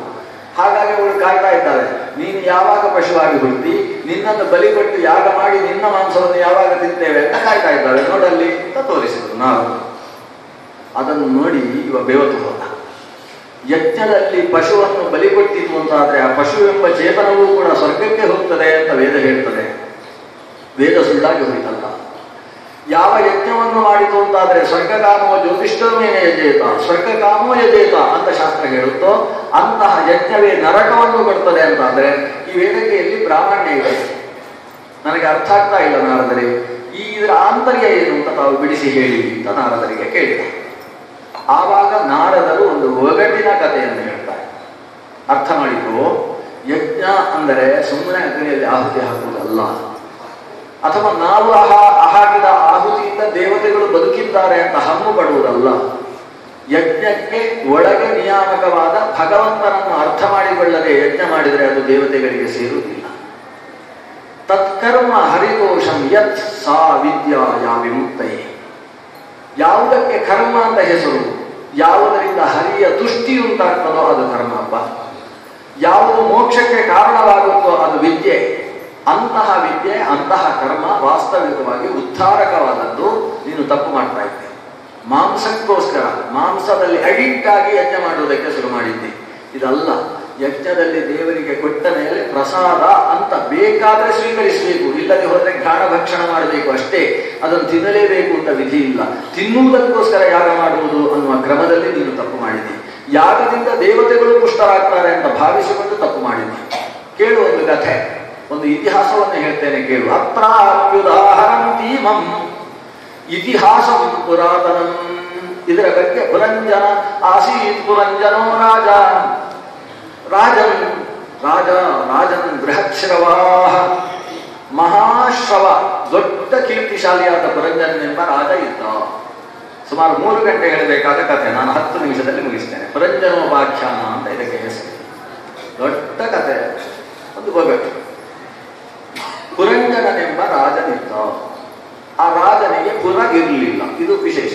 ರಾಜ್ಯವಿಲ್ಲದ ರಾಜರು ನಮ್ಮಲ್ಲಿ ಬಹಳಷ್ಟು ಜನ ಇದ್ದಾರೆ, ದೊಡ್ಡ ದೊಡ್ಡ ರಾಜಕುಮಾರರೆಲ್ಲ ಇದ್ದಾರೆ, ಅವರಿಗೆ ರಾಜ್ಯವೇ ಇಲ್ಲ. ಹಾಗೆ ಈ ಪುರಂಜನನೆಂಬ ರಾಜಕುಮಾರನಿದ್ದ, ಅವನಿಗೆ ರಾಜ್ಯ ಇರಲಿಲ್ಲ. ನನಗೊಂದು ಒಳ್ಳೆಯ ಪಟ್ಟಣ ಬೇಕು ಅಂತ ಹುಡುಕಿಕೊಂಡು ಹೊರಟ. ಅವನ ಅದೃಷ್ಟದಿಂದ ಯಾವುದೋ ಸುಂದರವಾದ ಪಟ್ಟಣ ಸಿಕ್ಕಿತು. ಆನಂದವಾಯಿತು. ಎಂಥ ಪಟ್ಟಣ ಇದು! ಪೂರ್ವ ದಿಕ್ಕಿನಿಂದ ನೋಡಿದರೆ 5 ಬಾಗಿಲುಗಳಿದ್ದಾವೆ. ಒಂದು ಸಲ ಒಳಗೆ ಪ್ರವೇಶ ಮಾಡಿ ಅದರಿಂದ ಹೊರಗೆ ಬಂದ, ಒಂದು ಬಾಗಿಲಿನಿಂದ ಹೊರಗೆ ಬಂದರೆ ಅದು ರೂಪದಿಂದ ಚಿತ್ತಾರದಿಂದ ತುಂಬಿದ ನಾನಾ ಕರ್ಣ ಮನೋಹರವಾದಂತಹ ಚಿತ್ತಾರಗಳು. ಅದನ್ನು ನೋಡಿ ಖುಷಿಯಾಯಿತು. ಮತ್ತೊಂದು ಬಾಗಿಲಿಂದ ಬಂದ, ಅದೇ ಥರದ ಆನಂದವನ್ನು ಕೊಡುವ ರೂಪ ವೈಚಿತ್ರ್ಯವುಳ್ಳ ಪ್ರದೇಶಗಳು. ಮತ್ತೊಮ್ಮೆ ಒಳಗೆ ಹೋದ, ಇನ್ನೊಂದು ಬಾಗಿಲಿನಿಂದ ಹೊರಗೆ ಬಂದು ನೋಡಿದ. ಆ ಬಾಗಿಲಿಂದ ಹೊರಗೆ ಬಂದರೆ ಏನು ಪರಿಮಳಮಯವಾದಂತಹ ಗಾಳಿ ಬೀಸ್ತಾ ಇದೆ. ಎಲ್ಲ ತಂಪಾದ ಗಾಳಿ ಬೀಸತಕ್ಕಂತಹ 2 ಬಾಗಿಲುಗಳು. ಮತ್ತೊಂದು ಬಾಗಿಲಿಂದ ಹೊರಗೆ ಬಂದ. ಅದು ನೋಡಿದರೆ ತಿನ್ನುವುದಕ್ಕೆ ಬೇಕಾದ ಎಲ್ಲಾ ವಸ್ತುಗಳನ್ನು ತಮಗೇನು ಬೇಕ್ರಿ ಅಂತ ಕೇಳುವ ಬೇಕರಿಗಳು ಇದ್ದಾರೆ. ಬೇಕೇ ನಿಮಗೆ ಅಂತ ಕೇಳುವ ನಾನಾ ರೀತಿಯ ತಿಂಡಿ ತಿನಿಸುಗಳಿಂದ ರಾಶಿ ಬಿದ್ದಿರತಕ್ಕಂತಹ ಪ್ರದೇಶಗಳು. ಅಂತೂ ಈ 5 ಬಾಗಿಲುಗಳಲ್ಲೂ ಕೂಡ ಒಂದು ವಿಶೇಷವಾದದ್ದು ಸಿಗುತ್ತೆ ಅಂತ ಗೊತ್ತಾಯಿತು. ಮತ್ತೆ ಒಳಗೆ ಹೋಗಿ ನೋಡ್ತಾನೆ, ಬಲಭಾಗದಲ್ಲಿ ಒಂದು ಬಾಗಿಲಿದೆ, ಎಡಭಾಗದಲ್ಲಿ ಒಂದು ಬಾಗಿಲಿದೆ. ಅಲ್ಲಿಗೆ 7 ಬಾಗಿಲುಗಳಾದವು. ಬಲಭಾಗದ ಬಾಗಿಲುಗಳಲ್ಲಿ ಹೊರಗೆ ಬಂದು ನೋಡಿದ, ಏನು ಇನ್ಸ್ಟ್ರೂಮೆಂಟಲ್ ಸಂಗೀತಗಳು, ನಾನಾ ಬಗೆಯ ಸಂಗೀತಗಳನ್ನು ಕೇಳುವುದಕ್ಕೆ ಅವಕಾಶ.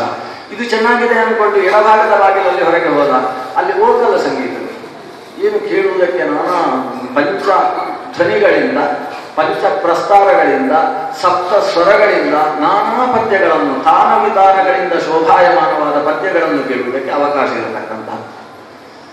ಅಂತೂ ಈ ಪಟ್ಟಣವನ್ನು ಬಿಡಬಾರದು, ಸ್ವಂತವಾಗಿಸಬೇಕು ಅಂತ ಇಚ್ಛಿಸಿದ. ಇನ್ನು ಹಿಂಭಾಗದಲ್ಲಿ ನೋಡಿದ, ಪಶ್ಚಿಮ ದಿಕ್ಕಿನಲ್ಲಿ ಬಾಗಿಲುಗಳು 2 ಇದ್ದವು.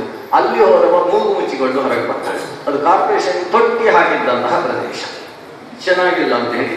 ಆದರೂ ಇಷ್ಟು ಶುದ್ಧವಾದಂತಹ ಪ್ರದೇಶದಲ್ಲಿ ಅಂಥದ್ದು ಬೇಕು ಅಂತ ಅನ್ಕೊಂಡು ಹಿಂದಕ್ಕೆ ಬಂದ. ಒಳಗೆ ಬಂದವ, ಯಾರ್ದು ಪಟ್ಟಣ ಇದು, ಯಾರಲ್ಲಿ ಮಾತಾಡಬೇಕು ಅಂತ ಒಳಗೆ ಬಂದರೆ ಅಲ್ಲಿ ಒಂದು ಬುಸುಗುಡುವ ಸರ್ಪ ಕಾಣಿಸಿತು. ಪಂಚ ಫಣಾತ್ಮಕವಾದ ಸರ್ಪ, 5 ಹೆಡೆಗಳು, 5 ಹೆಡೆಗಳು ಕೂಡ ಬುಸುಗುಡ್ತಾ ಇದ್ದಾರೆ. ಸರ್ಪವನ್ನು ನೋಡಿ ಒಂದು ಬಾರಿ ಬೆದರಿದ. ಆದರೆ ನೋಡ್ತಾನೆ, ಆ ಸರ್ಪದಿಂದ ಸಂರಕ್ಷಿಗಳಾದಂತಹ ಒಬ್ಬಳು ಹೆಣ್ಣು ಮಗಳು ಕಾಣಿಸಿದ್ದು, ಪರಮ ಸುಂದರಿ. ಆಕೆಯನ್ನು ನೋಡಿದ ಕೂಡಲೇ ನನಗೆ ಸರಿಯಾಗಿದ್ದಾಳೆ ಅಂತ ಇವನಿಗೆ ಅನಿಸಿತು, ಅನುರೂಪ ಕನ್ಯೆ ಇದ್ದಾಳೆ ಅಂತ ಅನಿಸಿ ಪ್ರಶ್ನಿಸಿದ, ಕಾತ್ವಂ ಕಂಜ ಬಲ ಸಾಕ್ಷಿ, ಯಾರು ನೀನು ಸುಂದರಿ ಅಂತ ಪ್ರಶ್ನಿಸಿದ. ಹಾಗೆ ನನಗೆ ಒಬ್ಬ ಗಂಡ ಬೇಕು ಅಂತ ಹುಡುಕಿಕೊಂಡು ಹೊರಟಿದ್ದೆ, ನೀವು ಯಾರು ಬಂದಿದ್ದೀರಿ ಅಂತ ನಾಚಿಕೆಯಿಂದ ತನ್ನ ವಸ್ತ್ರವನ್ನು ಹಿಡ್ಕೊಂಡು ವಸ್ತ್ರಾಂಚಲವನ್ನು ಕೈಯಲ್ಲಿ ಹಿಡಿದು ಬಾಯಿಯ ಹತ್ರ ತಂದು ಅದನ್ನು ತಿರುವುದಕ್ಕೆ ಪ್ರಾರಂಭಿಸಿದೆ. ಅವಳನ್ನು ನೋಡಿದ ಕೂಡಲೇ ಇಬ್ಬರಿಗೂ ಮದುವೆ ಆಗಬಹುದು ಅಂತ ಅನಿಸಿತು. ಮದುವೆ ಆಗಿಯೋ ಹೋಯಿತು. ಅಲ್ಲಿ ಸಂಸಾರ ಮಾಡುವುದಕ್ಕೆ ಶುರು ಮಾಡಿದ. ಆಕೆಯಲ್ಲಿ ಇವನಿಗೆ 5,000 ಜನ ಮಕ್ಕಳು ಹುಟ್ಟಿದ್ರಂತೆ, ಅಷ್ಟು ದೊಡ್ಡ ಸಂಸಾರವನ್ನು ನಡೆಸಿದ. ಎಷ್ಟು ಅದರ ಜೊತೆಗೆ ಆಪ್ತತೆ ಬಂತು ಅಂತ ಹೇಳಿದ್ರೆ, ಅವಳು ಪಕ್ಕದಲ್ಲಿ ಇಲ್ಲದೆ ಹೋದರೆ ಇವರಿಗೆ ಜೀವನವೇ ಇಲ್ಲ ಅಂತ ಅನಿಸುವಲ್ಲಿಯ ತನಕ ನಡೆಯಿತು. ಜೊತೆಗೆ ಸಂಪೂರ್ಣವಾಗಿ ಆಕೆಗೆ ವಶನಾಗಿ ಬಿಟ್ಟ. ಆಕೆಗೆ 10 ಜನ ಸೇವಕರಿದ್ದಾರೆ. ಆ 10 ಜನ ಸೇವಕರಿಗೆ ಒಬ್ಬೊಬ್ಬರಿಗೆ 100 ಜನ ಉಪಸೇವಕರಿದ್ದಾರೆ. ಅವರೆಲ್ಲರಿಂದ ಸೇವೆ ಮಾಡಿಸಿಕೊಂಡು ಆನಂದದಿಂದ ಜೀವನವನ್ನು ಕಳೆದ. ಒಂದು ಬಾರಿ ಬೇಟೆಗೆ ಹೋಗ್ತಾನೆ, ಏನೋ ಎಡವಟ್ಟಾಗುತ್ತೆ, ಅವಳು ನೆಲದಲ್ಲಿ ಬಿದ್ದು ದುಃಖಿಸ್ತಾಳೆ, ನನ್ನನ್ನು ಬಿಟ್ಟು ಯಾಕೆ ಹೋದ್ರಿಂದ ಗಲಾಟೆ ಮಾಡ್ತಾಳೆ, ಏನೋ ಸಮಾಧಾನ ಮಾಡ್ತಾನೆ, ಭಾರಿ ಕಷ್ಟ ಆಗೋಗುತ್ತೆ, ಇನ್ನು ಮುಂದೆ ಇವಳನ್ನು ಬಿಟ್ಟು ಎಲ್ಲೂ ಹೋಗಬಾರ್ದು ಅಂತ ತೀರ್ಮಾನಿಸ್ತಾನೆ. ಅಂತೂ ನಿಭಾಯಿಸಿಕೊಂಡು ಹೋದ. ಅದೊಂದು ದಿವಸ ಅವನಿಗೆ ಸಂಶಯ ಪ್ರಾರಂಭ ಆಯಿತು. ಯಾಕೋ ಏನೋ ನಮ್ಮ ಪಟ್ಟಣಕ್ಕೆ ಒಬ್ಬರು ಆಕ್ರಮಣ ಮಾಡುವುದಕ್ಕೆ ಬಂದಿದ್ದಾರಲ್ಲ ಅಂತ ಶುರುವಾಯಿತು. ಆಕ್ರಮಣ ಮಾಡುವುದಕ್ಕೆ ಚಂಡವೇಗ ಅನ್ನುವ ಶತ್ರು ಬಂದು ಬಿಟ್ಟಿದ್ದ. ಆ ಚಂಡವೇಗನ ಜೊತೆಗೆ ದೊಡ್ಡ ಸೇನೆ ಇದೆ. ಗಂಡಸರು ಸೇನೆಯಲ್ಲಿದ್ದಾರೆ, ಹೆಂಗಸರು ಸೇನೆಯಲ್ಲಿದ್ದಾರೆ. ಇದು ಫಜಿತೀವನಿಗೆ ಅದು ಹೆಂಗಸರನ್ನು ಹೇಗೆ ಹೊಡೆದು ಬಡದು ಕಳಿಸುವುದು ಅಂತ ಸಮಸ್ಯೆ ಇದೆ. ಗಂಡಸರು ಬೆಳ್ಳಗಿದ್ದಾರೆ, ಹೆಂಗಸರೆಲ್ಲ ಕರ್ರಗಿದ್ದಾರೆ. ಸ್ವಲ್ಪ ಇವತ್ತಿನ ಕಾಲಕ್ಕಿಂತ ಭಿನ್ನವಾದ ಸ್ವರೂಪ ಇದೆ. ಕರ್ರಗಿರತಕ್ಕಂಥ ಹೆಂಗಸರು ತಲೆ ಬಿರುಸು ಹಾಕೊಂಡಿದ್ದಾರೆ, ತಲೆ ಕಟ್ಟುವ ಕ್ರಮ ಇಲ್ಲ. ಅವರು ಬಿಡಿಸಿಕೊಂಡ ಕೇಶಗಳನ್ನು ಚೆಲ್ಲಾಡಿರತಕ್ಕಂಥ ಹೆಣ್ಣು ಮಕ್ಕಳು. ಸರಿಯಾಗಿ 360 ಜನರ ಸೇನೆ ಅದು. ಗಂಡು ಮಕ್ಕಳು ಲೆಕ್ಕಾಚಾರ ಮಾಡಿದರೆ ಅವರು 360 ಜನ ಇದ್ದಾರೆ. ಇಂತಹ ಸೇನೆಯನ್ನು ಪಡೆದಂತಹ ಚಂಡವೇಗ ಯುದ್ಧಕ್ಕೋಸ್ಕರ ಬಂದಿದ್ದಾನೆ. ಆದರೆ ಈ ಸರ್ಪ ಬುಸುಗುಡ್ತಾ ಕೋಟೆಯನ್ನು ಮುಟ್ಟದೇ ಇರುವ ಹಾಗೆ ರಕ್ಷಣೆ ಮಾಡ್ತಾ ಇದೆ. ಚಂಡವೇಗ ಕೆಲವರ ಸಹಕಾರವನ್ನು ಬೇಡ. ಒಬ್ಬಳು ಹೆಣ್ಣು ಮಗಳು ಬಂದು, ಅವಳು ದುರ್ಭಗೆ ಅಂತ ಅವಳ ಹೆಸರು. ಅವಳು ಯಾರು ಕೂಡ ನಾನು ನಿನ್ನನ್ನು ಮದುವೆ ಆಗೋಲ್ಲ ಅಂತ ಬಿಟ್ಟರಂತೆ. ಕೊನೆಗೆ ಅವಳಿಗೊಬ್ಬ ಅಣ್ಣ ಇದ್ದ. ಅವ ಹೇಳಿದ, ಯಾರ್ಯಾರು ಸಿಗ್ತಾರೆ ಎಲ್ಲರನ್ನು ಮದುವೆ ಆಗೋದು, ನಾನು ನೋಡ್ಕೊಳ್ತೇನೆ ಅಂತ. ಹಾಗಾಗಿ ಸಿಕ್ಕಿದವರನ್ನೆಲ್ಲ ಮದುವೆ ಆಗುವಳು. ಅವಳು ಈ ಚಂಡವೇಗನಿಗೆ ಸಹಕಾರ ಕೊಟ್ಟಳು. ಇನ್ನೊಬ್ಬ ಪ್ರಜ್ವಾರ ಅಂತ ಮತ್ತೊಬ್ಬ, ಅವನು ಬಂದ ಚಂಡವೇಗನ ಗೆಳೆಯನಾಗಿ ಅವನ ಜೊತೆಗೆ ಸೇರಿಕೊಂಡ. ಪ್ರಜ್ವಾರನ ಕೆಲಸ ಏನು ಅಂದರೆ ಬೆಂಕಿ ಹಾಕುವುದೇ ಕೆಲಸ. ಅವನಿಗೆ ಪಟ್ಟಣದ ಬಾಗಿಲುಗಳಿಗೆ ಬೆಂಕಿ ಹಾಕಿದ. ಈ ಪಟ್ಟಣ ಉರಿಯುವುದಕ್ಕೆ ಪ್ರಾರಂಭವಾಯಿತು. ಅವಳು ದುರ್ಭಗೆ ಬಂದು ಪಟ್ಟಣವನ್ನು ಅಲ್ಲಲ್ಲಿ ಬಡದು ಹೊರಗಿದ್ದಂತಹ ಸೇಬೆ ಹೋಗಿ ಒಳಗಿನ ಇಟ್ಟಿಗೆಗಳು ಕಾಣಿಸಿ ಬಿರುಕು ಬಿಡುವುದಕ್ಕೆ ಪ್ರಾರಂಭವಾಯಿತು. ಪಟ್ಟಣ ಬಿರುಕು ಬಿಡ್ತಾ ಇದೆ, ಕೆಲವು ಕಡೆಯಲ್ಲಿ ಬೆಂಕಿ ಬೀಳ್ತಾ ಇದೆ. ಒಳಗಿನಿಂದಿರ್ತಕ್ಕಂತಹ ಪುರಜನನಿಗೆ ಇನ್ನು ನಾನು ಇಲ್ಲಿ ಹೆಚ್ಚು ಸಮಯ ಇರಲಿಕ್ಕೆ ಆಗುವುದಿಲ್ಲ ಅಂತ ಅನ್ನಿಸಿತು. ತನ್ನ ಪತ್ನಿಯನ್ನೇ ನೆನೆಸಿಕೊಂಡು ಇನ್ನು ಇಲ್ಲಿ ಇರ್ಲಿಕ್ಕೆ ಆಗುವುದಿಲ್ಲ ಅಂತ ಬೆಂಕಿಗೆ ಬಿದ್ದು ಕೊನೆಗೆ ಅಲ್ಲಿಂದ ಸತ್ತೇ ಹೋದ. ಬ್ರಂಜ ಸಾಯುವಾಗಲೂ ತನ್ನ ಹೆಂಡತಿಯನ್ನೇ ನೆನೆಸಿಕೊಂಡು ಸತ್ತದ್ರಿಂದ ಹೆಣ್ಣಾಗಿ ಹುಟ್ಟಿದ. ಹೆಣ್ಣಾಗಿ ಹುಟ್ಟಿ ಆಮೇಲೆ ಮಲಯಧ್ವಜ ಅನ್ನೋ ಒಬ್ಬ ರಾಜನಿಗೆ ಮಡದಿಯಾಗಿ ಪುರಂಜನ ಹೋಗಿ ಪುರಂಜನಿ ಆಗಿಬಿಟ್ಟ. ಪುರಂಜನಿಯಾಗಿ ಮಲಯಧ್ವಜ ಒಂದು ಬಾರಿ ವಾನಪ್ರಸ್ಥ ಕೈಗೊಂಡು ಕಾಡಿಗೆ ಹೋದಾಗ ಕಾಡಿನಲ್ಲಿ ಅವನ ಸೇವೆ ಮಾಡ್ತಾ ಅವನ ಪಾದ ಒತ್ತುತ್ತಾ ಇರುವಾಗ ಅವನ ಪಾದ ತಂಪಾದದ್ದನ್ನು ನೋಡಿ ನನ್ನ ಗಂಡ ಸತ್ತ ಅಂತ ಬೇಸರಿಸಿ ಅಳುವುದಕ್ಕೆ ಪ್ರಾರಂಭಿಸಿದಳು ಅಂತ ಹೇಳಬೇಕು, ಪ್ರಾರಂಭಿಸಿದ ಅಂತ ಹೇಳಬೇಕು ಅಂತ ಒಂದು ಸಮಸ್ಯೆ ಇದೆ. ಯಾಕಂದ್ರೆ ಪುರಂಜನಿ ಆದಂತಹ ಪುರಂಜನ ಅಳುವುದಕ್ಕೆ ಶುರು ಮಾಡಿದ. ಅಷ್ಟು ಹೊತ್ತಿಗೆ ಒಬ್ಬ ವ್ಯಕ್ತಿ ಬಂದ, ಬ್ರಾಹ್ಮಣ ಬಂದು ಕೇಳ್ತಾನೆ, ನನ್ನ ಪರಿಚಯ ಆಯಿತು ಅಂತ ಕೇಳ್ತಾನೆ. ಇಲ್ಲ, ಗೊತ್ತಾಗ್ತಾ ಇಲ್ಲ. ಅಲ್ಲ, ನೀನು ಪುರಂಜನ ಅಲ್ವಾ? ಹೌದು, ನಾನು ಪುರಂಜನ. ನಿನಗೊಬ್ಬ ಗೆಳೆಯ ಇದ್ದ ಅಲ್ವಾ? ಹೌದು, ಗೆಳೆಯ ಇದ್ದ. ಆದ್ರೆ ಅವನ ಹೆಸರು ಗೊತ್ತಿಲ್ಲ, ಏನ್ ಮಾಡ್ತಾನೆ ಅಂತ ಗೊತ್ತಿರ್ಲಿಲ್ಲ. ಒಬ್ಬ ಗೆಳೆಯ ಇದ್ದ, ಹೌದು. ತಸ್ಯ ಅವಿಜ್ಞಾತ ನಾಮಾಸೀತ್ ಸಖಾ ಅವಿಜ್ಞಾತ ಚೇಷ್ಟಿತ. ಅವನಿಗೊಬ್ಬ ಗೆಳೆಯ ಇದ್ದ, ಆದ್ರೆ ಅವನ ಹೆಸರೇನು ಅಂತ ಅವನಿಗೆ ಗೊತ್ತಿರಲಿಲ್ಲ, ಅವನು ಏನು ಉಪಕಾರ ಮಾಡ್ತಾನೆ ಅಂತ ಗೊತ್ತಿರಲಿಲ್ಲ. ಇದು ಸಮಸ್ಯೆ. ಅದ ಗೆಳೆಯ ಇದ್ದೇನು ಪ್ರಯೋಜನ? ಇದ್ದಾನೆ ಗೆಳೆಯ, ಅವ ಹೇಳ್ತಾನೆ, ನಾನು ನಿನ್ನ ಗೆಳೆಯ, ನಿನಗೆ ನನ್ನ ಕೆಲಸ ಗೊತ್ತಿರಲಿಲ್ಲ, ಆದ್ರೆ ಗೆಳೆಯನನ್ನು ಮರೆತದ್ರಿಂದ ಇವತ್ತು ಒದ್ದಾಡ್ತಾ ಇದ್ದಿ. ನಾನು ಯಾರು ಗೊತ್ತೋ ನೀನೇ, ನೀನ್ ಯಾರು ಗೊತ್ತೋ ನಾನೇ ಅಂತ ಏನೋ ಎಡವಟ್ಟು ಹೇಳ್ಬಿಡ್ತಾನೆ ಆ ಗೆಳೆಯ. ಈ ಗೆಳೆಯ ಹೇಳಿದ್ದು ಇವನಿಗೆ ಅರ್ಥವಾಗದೆ ತಲೆ ಕೆರೀತಾ ಇರ್ಬೇಕಾದ್ರೆ, ಓ ಹೌದಲ್ವಾ ಅಂತ ನೆನಪಾಗಿ ನಾನು ಪುರಂಜನನಾಗಿ ಎಷ್ಟೋ ಯಜ್ಞಗಳನ್ನು ನಡೆಸಿದೆ, ಏನು ಪ್ರಯೋಜನ? ನಿನ್ನನ್ನು ಗೆಳೆಯನನ್ನು ಮರೆತು ನಡೆಸಿದೆ, ನಿನ್ನ ನೆನಪಿಲ್ಲದೆ ಏನು ಮಾಡಿದ್ರು ವ್ಯರ್ಥ ಅಂತ ಈಗ ನನಗೆ ಅರ್ಥ ಆಗ್ತಾ ಇದೆ. ದಯವಿಟ್ಟು ನನ್ನನ್ನು ಇದರಿಂದ ಪಾರು ಮಾಡು, ನನ್ನನ್ನು ಉದ್ಧಾರ ಮಾಡು ಅಂತ ಗೆಳೆಯನ ಹತ್ರ ಕೇಳಿಕೊಂಡಾಗ ಗೆಳೆಯ ಅವನನ್ನು ಉದ್ಧರಿಸಿದ ಅಂತ ಇಷ್ಟು ಕಥೆಯನ್ನು ಹೇಳಿದ್ರು ನಾರದರು. ಹೇಳ್ತಾರೆ, ತತ್ಕರ್ಮ ಹರಿತೋಷಂ ಯತ್ ಸಾ ವಿದ್ಯಾಯ ವಿಮುಕ್ತಯೇ. ಆದ್ರಿಂದ ಪ್ರಾಚೀನ ಬರಹಿ ಇದು ಯಾರ್ಯಾರದ ಕಥೆ ಅಲ್ಲ, ಇಡೀ ಊರಿನ ಜನರ ಕಥೆ ಇದು. ಪುರಂಜನ ಅಂತ ಹೇಳಿದ್ರೆ ಯಾವನೋ ಒಬ್ಬ ರಾಜ ಇದ್ದಾನೆ, ಹೌದು, ಅದು ಮಧ್ಯಮ ಜೀವನ ಅಭಿಮಾನಿಯಾದ ಒಬ್ಬ ದೇವ, ಪುರಂಜನ ಅಂತ ಅವನ ಹೆಸರು. ಆದರೆ ಪುರ ಅಂದ್ರೆ ಶರೀರ, ಆ ಪುರದಲ್ಲಿರುವ ಜನರೆಲ್ಲ ಪುರಂಜನರೇ. ಪುರಂಜನ ಅವನು ಸರಿಯಾದ ಅವನಿಗೆ ಒಂದು ಪಟ್ಟಣ ಸಿಕ್ಕಿದ್ದು, ಯಾವುದು ಗೊತ್ತು? ಮನುಷ್ಯ ದೇಹ. ಮನುಷ್ಯ ದೇಹದಲ್ಲಿ ಪೂರ್ವ ದಿಕ್ಕಿನಲ್ಲಿ 5 ಬಾಗಿಲುಗಳಿದ್ದಾವೆ. ಯಾವುದು? 2 ಕಣ್ಣು, 1 ಬಾಯಿ, 2 ಮೂಗು. ಇದು ಪೂರ್ವದಲ್ಲಿರುವ 5 ಬಾಗಿಲುಗಳು.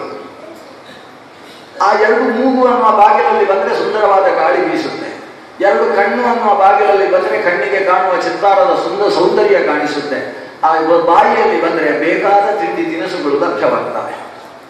ಎಡಭಾಗದಲ್ಲಿ ಬಲಭಾಗದಲ್ಲಿ 2 ಬಾಗಿಲಿದೆ ಅಲ್ಲ, 2, ಒಂದು ತಂತಿಮಯವಾದಂತಹ ಪದ್ಯವನ್ನು ಕೇಳುವುದಕ್ಕೆ, ಮತ್ತೊಂದು ಶಾಬ್ದಿಕವಾದ ಪದ್ಯವನ್ನು ಕೇಳುವುದಕ್ಕೆ. ಅದು 2 ಕಿವಿಗಳು. ಹಿಂಭಾಗದಲ್ಲಿ ಅಥವಾ ಪಶ್ಚಿಮ ದಿಕ್ಕಿನಲ್ಲಿ 2 ಬಾಗಿಲುಗಳು, ಅದು ವಿಸರ್ಜನೇಂದ್ರಿಯಗಳು. ಆದ್ರಿಂದಾಗಿ ಇದು ಒಟ್ಟು ನವದ್ವಾರಾತ್ಮಕವಾದಂತಹ ವಿಶಿಷ್ಟವಾದ ಪಟ್ಟಣ ಈ ಶರೀರ. ಅಲ್ಲಿ ಬುಸುಗುಡತಕ್ಕಂತಹ ಪಂಚಫಣಾತ್ಮಕವಾದ ಸರ್ಪ ಅಂದ್ರೆ ಪ್ರಾಣಾಪಾನ ವ್ಯಾನೋದಾನ ಸಮಾನಾತ್ಮಕವಾದಂತಹ ಉಸಿರಿನ ಪ್ರಾಣ, ಅದರಿಂದ ರಕ್ಷಿತವಾಗಿದೆ ಈ ದೇಹ. ಅಲ್ಲಿರತಕ್ಕಂತಹ ಹೆಣ್ಣು ಅಂತ ಹೇಳಿದ್ರೆ ಬುದ್ಧಿಂತು ಪ್ರಮದಾಂ ವಿದ್ಧಿ, ಬುದ್ಧಿಯೇ ಹೆಣ್ಣು. ಆ ಹೆಣ್ಣಿನಲ್ಲಿ ದಾಸನಾಗಿ ಬಿಟ್ಟಿದ್ದಾನೆ ಈ ಜೀವ. ಅದು ಹೇಳಿದ ಹಾಗೆ, ಅದು ಕುಣಿದಾಗ ಕುಣಿತಾನೆ, ಅದು ಅತ್ತಾಗ ಅಳ್ತಾನೆ, ಅದು ಉಂಟಾಗ ಉಡ್ತಾನೆ. ತಾನು ಉಂಡರೆ ಆಕೆ ಉಣ್ಲಿಲ್ಲ ಅಂತ ಬೇಸರಿಸಿಕೊಳ್ತಾನೆ. ಬುದ್ಧಿಗೆ ತನ್ನನ್ನು ಪೂರ್ತಿ ಒಪ್ಪಿಸಿಕೊಂಡು ಈತ ಪುಷ್ಕರ ಪಲಾಶವನ್ನು ನಿರ್ಲೇಪನಾದಂತಹ ಜೀವ ಬುದ್ಧಿಯ ಕಾರಣದಿಂದ ಬೇಡದ್ದನ್ನೆಲ್ಲ ಇಟ್ಟಿಸಿಕೊಳ್ತಾನೆ. ಬುದ್ಧಿಯನ್ನು ತಾನು ಸರಿಗೊಳಿಸುವುದಕ್ಕೋಸ್ಕರ ಅದರ ದಾಸನಾಗಿಕೊಂಡು ಬುದ್ಧಿ ಕೆಟ್ಟ ಹಾಗೆ ತಾನು ಕೆಡುವುದಕ್ಕೆ ಪ್ರಾರಂಭ ಆಗ್ತಾನೆ. ಈ ಕಾರಣದಿಂದ ಅವನಿಗಿರುವ ಗೆಳೆಯನನ್ನು ಮರೆತೇ ಬಿಟ್ಟ. ಅವ ಅವಿಜ್ಞಾತ ನಾಮನಾಗಿಯೇ ಉಳಿದ. ದ್ವೌ ಸುಪರ್ಣವು ಸಯುಜವು ಸಖಾಯವು ಸಮಾನಂ ವೃಕ್ಷಂ ಪರಿಶಸ್ವ ಜಾತಿ. ಒಂದೇ ಶರೀರದಲ್ಲಿ ಜೀವ, ಅವನ ರಕ್ಷಕನಾಗಿ ದೇವ ಎರಡೂ ಇದೆ. ಭಗವಂತ ಮತ್ತು ಜೀವ ಎರಡೂ ಶರೀರದಲ್ಲಿದ್ದರೂ ಜೀವನಿಗೆ ದೇವನ ಪರಿಜ್ಞಾನವೇ ಇಲ್ಲ. ತಯೋರನ್ಯ ಪಿಪ್ಪಲಂ ಸ್ವಾತ್ವತ್ತಿ ಅನಶ್ನನ್ನನ್ಯು ಅಭಿಚಾಕಶಿ. ಶರೀರದಲ್ಲಿ ಸುಖಭೋಗದಲ್ಲೇ ಆಕಾಂಕ್ಷಿತವಾದಂತಹ ಚೇತನ ಜೀವ ಏನನ್ನೂ ಬಯಸದೇ ಇರುವ ಸರ್ವಶಕ್ತವಾದ ಪರಮಾತ್ಮನನ್ನು ನೆನಪಿಸಿಕೊಳ್ಳುವುದೇ ಇಲ್ಲ. ಏನು ಯಜ್ಞಗಳನ್ನು ಮಾಡಿತು, ಏನೇನೋ ಕರ್ಮಗಳನ್ನು ಮಾಡಿತು, ದೇವರ ನೆನಪಿಲ್ಲದೆ ಲೋಕಕೀರ್ತಿಗೋಸ್ಕರ ಐಹಿಕ ಪಾರತ್ರಿಕವಾದಂತಹ ಸುಖಾವಾಪ್ತಿಗೋಸ್ಕರ ಕರ್ಮಗಳನ್ನು ಮಾಡಿದ್ದೇ ಹೊರತು ಭಗವಂತನ ಪ್ರೀತಿಯನ್ನು ಕಾಂಕ್ಷಿಸಲಿಲ್ಲ. ಭಗವತ್ ಪ್ರೀತಿಯ ಉದ್ದೇಶ ಇಲ್ಲದೆ ನಡೆಸಿದ ಕರ್ಮಗಳು ಅದು ವ್ಯರ್ಥ, ಅದು ಶ್ರೇಯಸ್ಕರ ಅಲ್ಲ, ಅದರಿಂದ ದೋಷ ಇದೆ.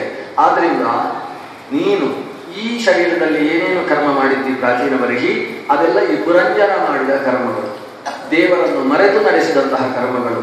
ಕೊನೆಗೆ ಚಂಡವೇಗ ಬಂದ 360 ಬಿಳಿ ಕಪ್ಪಾದಂತಹ ಗಂಧರ್ವಿಯರು ಅಂತ ಹೇಳಿದ್ರೆ ಅದು ಹಗಲು ರಾತ್ರಿಗಳು. ಇಡೀ ಚಂಡವೇಗ ಅಂತ ಹೇಳಿದ್ರೆ ಚಂಡವೇಗ ಸಂವತ್ಸರಸ್ಯಾತ್, ಸಂವತ್ಸರ ಸ್ವರೂಪವಾದಂತಹ ವರ್ಷ ಈ ದೇಹವನ್ನು ಆಕ್ರಮಣ ಮಾಡ್ತಾ ಇದೆ. 60ನೇ ಶಾಂತಿ ಆಯಿತು, 70, 81ಕ್ಕೆ ಸಹಸ್ರಚಂದ್ರ ದರ್ಶನ ಶಾಂತಿ ಬೇರೆ ಆಯಿತು. ಆಗ್ತಾ ಇದ್ದ ಹಾಗೆ ಚಂಡವೇಗನ ಆಕ್ರಮಣದಿಂದ ಶರೀರದಲ್ಲಿ ಇಟ್ಟಿಗೆಗಳು ಬಿರುಕು ಬಿಟ್ಟ ಹಾಗೆ ಅಲ್ಲಲ್ಲಿ ನರೆಗಳು ನವೆಗಳು ಶರೀರದಲ್ಲಿ ಉಂಟಾಗುವುದಕ್ಕೆ ಶುರುವಾದವು. ಕಪ್ಪಾಗಿದ್ದಂತಹ ಕೂದಲುಗಳು ಬೆಳ್ಳಗಾದವು, ರೆಪ್ಪೆಯು ಜಾರುವುದಕ್ಕೆ ಪ್ರಾರಂಭವಾಯಿತು. ಹಲ್ಲುಗಳು ಒಂದೊಂದೇ ದ್ವಿಜವಾಗಿದ್ದ ಹಲ್ಲುಗಳು ತ್ರಿಜವಾಗುವುದಕ್ಕೆ ಪ್ರಾರಂಭಿಸಿದವು, ಜಾರುವುದಕ್ಕೆ ಶುರುವಾದವು. ಈ ಉಸಿರಾಟವೂ ಕೂಡ ಸರ್ಪ ಉಸಿರಾಟದ ಬಲದಿಂದ ರಕ್ಷಣೆಯನ್ನು ಪಟ್ಟಿತ್ತು, ಉಸಿರು ಕೂಡ ನಿಧಾನವಾಗುವುದಕ್ಕೆ ಪ್ರಾರಂಭವಾಯಿತು. ಚೇತನ ಬುದ್ಧಿಯ ಪರಿಣಾಮವನ್ನು ತನ್ನಲ್ಲಿ ಪೂರ್ತಿಯಾಗಿ ಅನಧಿಕೃತವಾದ ವಿವೇಕ ರಾಹಿತ್ಯದಿಂದ, ಅಗೃಹೀತ ವಿವೇಕ ಅಂತ ಕರೀತಾರೆ, ತಿಳಿಯದೇ ಇದ್ದ ವಿವೇಕದ ಬಲದಿಂದಾಗಿ ಆತ ಬುದ್ಧಿಯ ದಾಸನಾಗಿ ಬುದ್ಧಿಯನ್ನೇ ಆಲೋಚನೆ ಮಾಡಿಕೊಂಡು ಸತ್ತ. ಆದ್ದರಿಂದ ಆತ್ಮ ಆ ಭಗವಂತನನ್ನು ನೆನಪಿಸಿಕೊಳ್ಳದೆ ಹೋದರೆ ಎಂತಹ ಅನರ್ಥಕ್ಕೆ ಈಡಾಗುತ್ತೆ ಅನ್ನುವುದಕ್ಕೆ ಈ ಪುರಂಜನನ ಕಥೆ ದೃಷ್ಟಾಂತ. ಪುರಂಜನನ ಕಥೆ ಕೇವಲ ಒಗಟಲ್ಲ, ಅದು ನಡೆದ ಕಥೆಯೂ ಹೌದು, ಆದರೆ ಪ್ರತಿಯೊಬ್ಬ ವ್ಯಕ್ತಿಯ ಕಥೆಯೂ ಹೌದು ಅಂತ ನಾರದರು ಆ ಕಥೆಯನ್ನು ನಿರೂಪಿಸಿದರು. ಅಷ್ಟನ್ನು ಕೇಳಿದ ಪ್ರಾಚೀನ ಬರಿಹಿ ಒಂದು ಒಗಟಿನ ಮೂಲಕ ಜ್ಞಾನವನ್ನು ಪಡೆದ. ಭಗವಂತನ ಇಷ್ಟಕ್ಕೆ ಅನುಗುಣವಾಗಿ ನಮ್ಮ ಕರ್ಮ ನಡೆಯಬೇಕು. ಭಗವತ್ ಪ್ರಜ್ಞೆ ಇಲ್ಲದೆ ಕರ್ಮವನ್ನು ನಡೆಸಿದರೆ ಫಲ ಇಲ್ಲ ಅನ್ನೋದನ್ನು ಅರ್ಥ ಮಾಡಿಕೊಳ್ತಾರೆ. ಇಲ್ಲಿಗೆ 4ನೇ ಸ್ಕಂದದ ಕಥೆ ಮುಗಿಯುತ್ತೆ. ಪಂಚಮ ಸ್ಕಂದದಲ್ಲಿ ಪ್ರಿಯವ್ರತನ ಕಥೆ ಪ್ರಾರಂಭ ಮಾಡ್ತಾರೆ. ಸ್ವಯಂಭವ ಮನುವಿನ ದೊಡ್ಡ ಮಗ ಪ್ರಿಯವ್ರತ. ಪ್ರಿಯವ್ರತ ಅಂದರೆ ವ್ರತವನ್ನು ಪ್ರಿಯವನ್ನಾಗಿ ಸ್ವೀಕರಿಸಿದ. ನಮಗೆಲ್ಲ ವ್ರತ ಮಾಡುವುದು ಒಂದು ಏಕಾದಶಿ, ಶನಿ ಏಕಾದಶಿ ಬರ್ತಾ ಇದೆ ಅಂತ ಕೆಲವರಿಗೆ ಸಿಟ್ಟು. ದಶಮಿಯ ದಿವಸ ಶುರು ಮಾಡ್ತಾರೆ, ನಾಳೆ ಏಕಾದಶಿ ಒಂದು ಶನಿ ಅಂತ ಏಕಾದಶಿಗೂ ಶನಿ ಕಾಟವನ್ನು ಹತ್ತಿಬಿಡ್ತಾರೆ. ಅವರಿಗೆ ಸಿಕ್ಕಾಮಟ್ಟೆ ಮಳೆ ಬಂದರೂ ಕೂಡ ಇಷ್ಟ ಆಗುದಿಲ್ಲ. ಏನಿದು ಶನಿ ಜಿಡಿ ಜಿಡಿ ಮಳೆ ಅಂತ ಅದನ್ನು ಬೈಯೋರು. ಸಿಕ್ಕಾಪಟ್ಟೆ ಸೆಕೆ, ಮೈಯೆಲ್ಲ ಬೆವರಿತು ಅಂದ್ರೆ ಏನಿದು ತಾಪ, ಸುಮ್ಮನೆ ಆಕಾಶದಲ್ಲಿ ಸೂರ್ಯ ಹೇಗೆ ಬೆಳೀತಾ ಇದ್ದಾನೆ ನೋಡು ಅಂತ ಸೂರ್ಯನನ್ನು ಬೈಯೋರು. ಅದು ಯಾವುದೂ ಕೂಡ ಇಷ್ಟ ಆಗುದಿಲ್ಲ, ಎಲ್ಲವನ್ನೂ ಬೈಯೋರು. ಉಪನಿಷತ್ತು ಹೇಳುತ್ತೆ ಯಾವುದನ್ನು ಬೈಬೇಡ ಅಂತ. ಅನ್ನಂ ನ ನಿಂದ್ಯಾತ್ ತದ್ವ್ರತಂ, ಬೈಬೇಡ. ಆಮೇಲೆ ವರ್ಷಂತಂ ನ ನಿಂದ್ಯಾತ್ ತದ್ವ್ರತಂ ಅಂತ ಬೃಹದಾರಣ್ಯಕ್ಕೆ ಹೇಳುತ್ತೆ. ಮಳೆ ಸುರಿಯುವಾಗ ಅದನ್ನು ಬೈಲಿಕ್ಕೆ ಹೋಗಬೇಡ. ದೇವರು ಕೊಟ್ಟದ್ದು ಬರಲಿ, ಇವತ್ತು ಜಾಸ್ತಿ ಬಂದರೆ ಮುಂದೆ ಬೇಸಿಗೆ ಕಾಲಕ್ಕೆ ಆಗುತ್ತೆ. ಆದ್ರಿಂದ ಯಾವುದನ್ನು ನೀನು ಬೈಯುವುದಕ್ಕೆ ಹೋಗಬೇಡ. ವಾತಾವರಣ ಅನ್ನೋದು ಭಗವನ್ ನಿಯಮ್ಯ, ನಿನ್ನ ಕೈಯಲ್ಲಿ ನಿಯಮನೆ ಇಲ್ಲ, ಅದನ್ನು ಬೈಯುವುದಕ್ಕೆ ಹೋಗಬೇಡ. ಪ್ರಿಯ ವ್ರತ ಅಂದರೆ ವ್ರತವನ್ನು ಪ್ರೀತಿಯಿಂದ ಸ್ವೀಕರಿಸುವ. ಈ ಶಾಸ್ತ್ರದಲ್ಲಿ ಹೇಳಿದ್ದಾರೆ ಮಾಡಲೇಬೇಕು, ಮಾಡದೆ ಗತಿ ಇಲ್ಲ ಅಂತ ಮಾಡುವುದಲ್ಲ. ಇಷ್ಟೇ ಹೇಳಿದ್ದಾರೆ ಶಾಸ್ತ್ರದವರು ಅಂತ ಹೇಳಿ ಹೊಸದನ್ನು ಸ್ವೀಕಾರ ಮಾಡುವುದು. ಇಂತಹ ವ್ರತ ಸ್ವೀಕಾರ ಮಾಡಿಕೊಂಡು ಭಗವಂತನ ಆರಾಧನೆಯಲ್ಲಿ ತೊಡಗಿದವ ಪ್ರಿಯವ್ರತ ಅನ್ನುವ ಸ್ವಯಂಭುವ ಮನುವಿನ ಶತರೂಪಾದೇವಿಯ ಹಿರಿಯ ಮಗ. ಇವನಿಗೆ ಮದುವೆಯ ಬಗ್ಗೆ ಆಸಕ್ತಿ ಇಲ್ಲ. ಯಾಕೆಂದರೆ ನಾರದರ ಶಿಷ್ಯ. ನಾರದರು ಇವನಿಗೆ ಚಿಕ್ಕಪ್ಪ ಆಗಬೇಕು. ನಾರದರು ಒಂದು ದಿವಸ ಬಂದು ಪ್ರಿಯವ್ರತನನ್ನು ಕರ್ಕೊಂಡು ಒಂದು ಪರ್ವತದ ಬುಡಕ್ಕೆ ಹೋದರು, ಉಪದೇಶ ಮಾಡಿದರು. ಏನು ಬೇಕಾದರೂ ಜೀವನದಲ್ಲಿ ಸಾಧಿಸಬಹುದು, ಆದರೆ ಮದುವೆ ಒಂದು ಮಾಡಿಕೊಳ್ಬಾರ್ದು.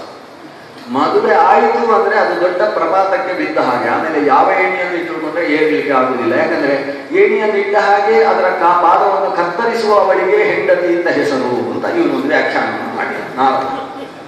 ಆದ್ರಿಂದ ಮದುವೆ ಮಾತ್ರ ಆಗಬಾರದು ಅಂತ ಈ ಪ್ರಿಯವ್ರತ ನಾರದರ ಉಪದೇಶದಿಂದ ಒಂದು ರೀತಿಯಲ್ಲಿ ಅವನ ಮನಸ್ಸೆಲ್ಲವೂ ಕೂಡ ತೊಳೆಯಲ್ಪಟ್ಟಿತು. ಮೈಂಡ್ ವಾಶ್ ಮಾಡುವುದು ಅಂತಿದೆಲ್ಲ ಚೆನ್ನಾಗಿ ನಾರದರ ಉಪದೇಶದಿಂದ ಮದುವೆ ಬೇಡ ಅಂತ ಕೂತ. ಆದರೆ ತಂದೆಯಾದ ಸ್ವಯಂಭುವ ಮನುವಿಗೆ ಪ್ರಿಯವ್ರತ ಸಿಂಹಾಸನದಲ್ಲಿ ಕೂತುಕೊಳ್ಬೇಕು, ಪ್ರಜೋತ್ಪತ್ತಿಯನ್ನು ಮಾಡಬೇಕು, ಮುಂದಕ್ಕೆ ಇವನ ವಂಶದಿಂದ ರಾಜ್ಯ ಮುಂದುವರಿಬೇಕು ಅನ್ನೋ ಆಕಾಂಕ್ಷೆ. ಬಂದು ಹೇಳಿದ ಮಗನಿಗೆ, ನೋಡಿ ಯೋಗ್ಯವಾದ ವಧುವನ್ನು ನೋಡಿದ್ದೇನೆ, ಮದುವೆ ಮಾಡಿಸ್ತಾ ಇದ್ದೇನೆ, ಮದುವೆ ಆಗಬೇಕು ಅಂತ. ಇವನು ಹೇಳಿದ, ನೀವು ಇನ್ನೊಂದು ಮದುವೆ ಆಗುವುದಾದ್ರೆ ನಮ್ಮ ಅಭ್ಯಂತರ ಇಲ್ಲ, ಆದರೆ ನಾನು ಮದುವೆ ಆಗಬೇಕು ಅಂತ ತಾವು ಆದೇಶ ಮಾಡಬಾರದು ಅಂತ ಈ ಮಗ ಹೇಳಿದ. ಕೊನೆಗೆ ಈ ಅಪ್ಪ ಹೋಗಿ ತನ್ನ ಅಪ್ಪನ ಹತ್ರ ದೂರಿದ. ಚತುರ್ಮುಖ ಬ್ರಹ್ಮನ ಹತ್ರ ಸ್ವಯಂಭೂಮನು ಹೇಳಿದ, ನನ್ನ ಮಗ ನಾನು ಹೇಳಿದ ಹಾಗೆ ಕೇಳ್ತಾ ಇಲ್ಲ, ನೀವು ಸ್ವಲ್ಪ ಉಪದೇಶ ಮಾಡಬೇಕು. ಸ್ವಯಂಭೂಮ ಮನುವಿನ ಜೊತೆಗೆ ಚತುರ್ಮುಖ ಬ್ರಹ್ಮನೇ ಬಂದ್ರೆ ಸರಿಯಾಗಿ ನಾರದರ ಹತ್ರ ಪಾಠ ನಡೀತಾ ಇದೆ. ಈ ಪ್ರಿಯವ್ರತನಿಗೆ ಪರ್ವತದ ತಟದಲ್ಲಿ ನಾರದರು ಪ್ರಿಯವ್ರತನಿಗೆ ತತ್ವೋಪದೇಶವನ್ನು ಮಾಡ್ತಾ ಇದ್ದಾರೆ. ಆ ಹೊತ್ತಿಗೆ ಸರಿಯಾಗಿ ಬ್ರಹ್ಮ ಸಮೇತನಾಗಿ ಸ್ವಯಂಭೂಮನು ಬಂದದ್ದೇ ತಡ ನಾರದರು ಎದ್ದು ನಿಂತರು, ಪ್ರಿಯವ್ರತನು ಎದ್ದು ನಿಂತರು, ಬಂದವರನ್ನು ಆಧರಿಸಿದ್ರು. ಚತುರ್ಮುಖ ಬ್ರಹ್ಮ ಪ್ರಿಯವ್ರತನಿಗೆ ಸುಂದರವಾದ ಉಪದೇಶವನ್ನು ಕೊಟ್ಟ. ನೀನು ಮದುವೆ ಆಗಬೇಕು ಮಗು, ವಿವಾಹವಾಗಿ ಸಾಧನೆ ಮಾಡು. ಯಾಕಂದ್ರೆ ನಾವೆಲ್ಲ ಭಗವಂತ ಅನ್ನುವ ಒಂದು ಶಕ್ತಿ ಹಾಕಿರುವ ದಾರದಲ್ಲಿ ಕುಣಿಯುವ ಗೊಂಬೆಗಳು. ಹೇಗೆ ಹಸುಗಳಿಗೆ ಅಥವಾ ಎತ್ತುಗಳಿಗೆ ಮೂಗಿನ ದಾರ ಹಾಕಿ ಆ ಮೂಗಿನ ದಾರವನ್ನು ಹಿಡ್ಕೊಂಡ್ರೆ ಅದು ಬೇಕಾದಲ್ಲಿಗೆ ಬರುತ್ತೋ, ನಸಿ ಪ್ರೋತವಾದಂತಹ ರಜ್ಜುವನ್ನು ಹಿಡಿದಂತಹ ಒಬ್ಬ ದಾರಿ ತೋರಿಸುವವನ ಹಾಗೆ ಭಗವಂತ ತೋರಿಸಿದ ದಾರಿಯಲ್ಲಿ ನಾವು ನಡೆಯುವವರು. ಒಬ್ಬ ವ್ಯಕ್ತಿ ಹೀಗೇ ಬದುಕಬೇಕು ಅಂತ ಭಗವಂತ ದಾರಿ ತೋರಿಸಿದ್ದಾನೆ. ಅದರ ದಾರಿ ನಿನ್ನದು ಯಾವುದು ಗೊತ್ತೋ? ಗೃಹಸ್ಥನಾಗಿ ರಾಜನಾಗಿ 11 ಕೋಟಿ ವರ್ಷಗಳ ತನಕ ಸಿಂಹಾಸನದಲ್ಲಿ ರಾಜನಾಗುವಂತಹದ್ದು ನಿನ್ನ ಅಧಿಕಾರ. ನೀನು ಆ ಅಧಿಕಾರದ ದಾರಿಯಲ್ಲಿ ಸಾಗಬೇಕೇ ಹೊರತು ಸನ್ಯಾಸಿ ಆಗುವುದಕ್ಕೆ ನೀನು ಅಧಿಕಾರಿ ಅಲ್ಲ. ಅನಧಿಕಾರಿಗಳು ಸನ್ಯಾಸಿಗಳಾದ ಪಕ್ಷದಲ್ಲಿ ಹೆಣ್ಣು ಮಕ್ಕಳಿಗೆ ತುಂಬಾ ತೊಂದರೆ ಆಗುತ್ತೆ ಪ್ರಪಂಚದಲ್ಲಿ. ಆದ್ರಿಂದ ನೀನು ವಿವಾಹವಾಗಿ ಸಾಧನೆಯನ್ನು ಮಾಡಬೇಕು. ಆದ್ರೆ ಇವನ ಉದ್ದೇಶ ಏನು? ನಾನು ವಿವಾಹವಾಯಿತು ಅಂತಾದ್ರೆ ಜೀವನದಲ್ಲಿ ಕಷ್ಟಪಡಬೇಕಾಗುತ್ತೆ, ನನ್ನ ಜವಾಬ್ದಾರಿ ಅಂತ ಒಳ್ಳಿಕ್ಕಾಗುವುದಿಲ್ಲ, ಇನ್ನೊಬ್ಬರ ಜವಾಬ್ದಾರಿಗೋಸ್ಕರ ನಾನು ಹೈರಾಣ ಆಗಬೇಕಾಗುತ್ತೆ, ಬೇಡ ಇದು ಅನ್ನೋದು ಇವನ ಉದ್ದೇಶ ಇದು. ಆಗ ಚತುರ್ಮುಖ ಬ್ರಹ್ಮ ಹೇಳ್ತಾನೆ, ಭಯಂ ಪ್ರಮತ್ತಸ್ಯ ವನೇಶ್ವಪಿ ಸ್ಯಾತ್ ಯತಸ್ಸ ಆಸ್ತೆ ಸಹ ಷಟ್ಸಪತ್ನಃ. ನೀನು ಕಾಡಿಗೆ ಹೋದರೂ ಕೂಡ ನಿನಗೆ ಹೆದರಿಕೆ ಇದ್ದೇ ಇದೆ. ಯಾಕಂದ್ರೆ ಕಾಮ ಕ್ರೋಧ ಲೋಭ ಮೋಹ ಮದ ಮಾತ್ಸರ್ಯ ಅನ್ನುವ ಅರಿಷಡ್ವರ್ಗಗಳನ್ನು ಒಟ್ಟಿಗೆ ಇಟ್ಟುಕೊಂಡಿದ್ದೀಂತಾದರೆ ನೀನು ಕಾಡಿಗೆ ಹೋದರೂ ಕೂಡ ಏನಾದರೂ ಎಡವಟ್ಟು ಮಾಡಿಕೊಂಡು ಮತ್ತೆ ಸಂಸಾರದಲ್ಲೇ ಬೀಳ್ತೀವಿ. ಯಾವಾಗ ಅದನ್ನು ಗೆದ್ದಿದೆಯೋ ಆವಾಗ ಆತ್ಮರತೇ ಬುಧಸ್ಯ ಗೃಹಾಶ್ರಮ ಕಿಮ್ಮು ಕರೋತ್ಯವದ್ಯಂ. ಯಾರು ಭಗವಂತನಲ್ಲಿ ಆಸಕ್ತನಾದ ಜ್ಞಾನಿ ಇದ್ದಾನೆ ಅವನಿಗೆ ಗೃಹಸ್ಥಾಶ್ರಮದಿಂದ ಏನು ತೊಂದರೆ ಇದೆ ಹೇಳು? ಹೆಚ್ಚು ಹೆಚ್ಚು ಸಾಧನೆ ಮಾಡಿಕೊಳ್ಬಹುದು. ಗೃಹಸ್ಥಾಶ್ರಮವನ್ನು ಬಿಟ್ಟು ಸನ್ಯಾಸವನ್ನು ಹೊಂದಿದ್ರೂ ಕೂಡ ಕಾಮಕ್ರೋಧಾದಿಗಳು ಉಳ್ಳವರ ಮತ್ತೆ ಸಂಸಾರದಲ್ಲಿ ಬಿದ್ದೇ ಬಿಡ್ತಾನೆ. ಕಾಮಕ್ರೋಧಾದಿಗಳನ್ನು ಗೆದ್ದ ಭಗವದ್ಭಕ್ತನಾದ ವ್ಯಕ್ತಿ ಸಂಸಾರದಲ್ಲಿ ಬಿದ್ದರೂ ಕೂಡ ಇರಬೇಕು ಇಲ್ಲದಿರಬೇಕು ಅನ್ನುವ ರೀತಿಯಲ್ಲಿ ಪದ್ಮಪತ್ರ ವಿವಾಂಭಸಿ ಅಂತ ಹೇಳುವ ಸ್ಥಿತಿಯಲ್ಲಿ ಇರ್ತಾನೆ. ಆದರೆ ಒಂದು ಹೆಚ್ಚಿನ ಅನುಕೂಲತೆ ಇದೆ ಗೃಹಸ್ಥಾಶ್ರಮದಲ್ಲಿ. ಏನಂದ್ರೆ ನೀನು ಮಾತ್ರ ಆತ್ಮಶ್ರೇಯಸ್ಸಿನ ಸಾಧನೆಯನ್ನು ಮಾಡಿಕೊಳ್ಳುವುದಲ್ಲದೆ ಒಂದು ಸಂಸಾರವನ್ನೇ ಸಂಸಾರದಿಂದ ಎತ್ತರಿಸತಕ್ಕಂತಹ ಸಾಧನೆಯನ್ನು ಮಾಡಬಹುದು. ನಿನ್ನ ಪತ್ನಿ ಸುತರಿಗೂ ಕೂಡ ಸನ್ಮಾರ್ಗದ ದರ್ಶನವನ್ನು ಮಾಡುವ ಶ್ರೇಯಸ್ಸನ್ನು ಪಡೆಯಬಹುದು. ತನ್ನನ್ನು ತಾನು ಉದ್ಧರಿಸಿಕೊಂಡದ್ದಕ್ಕೆ ಅಲ್ಪ ಫಲ, ಮತ್ತೊಬ್ಬರನ್ನು ಉದ್ಧರಿಸಿದ್ದಕ್ಕೆ ಅಧಿಕ ಫಲ.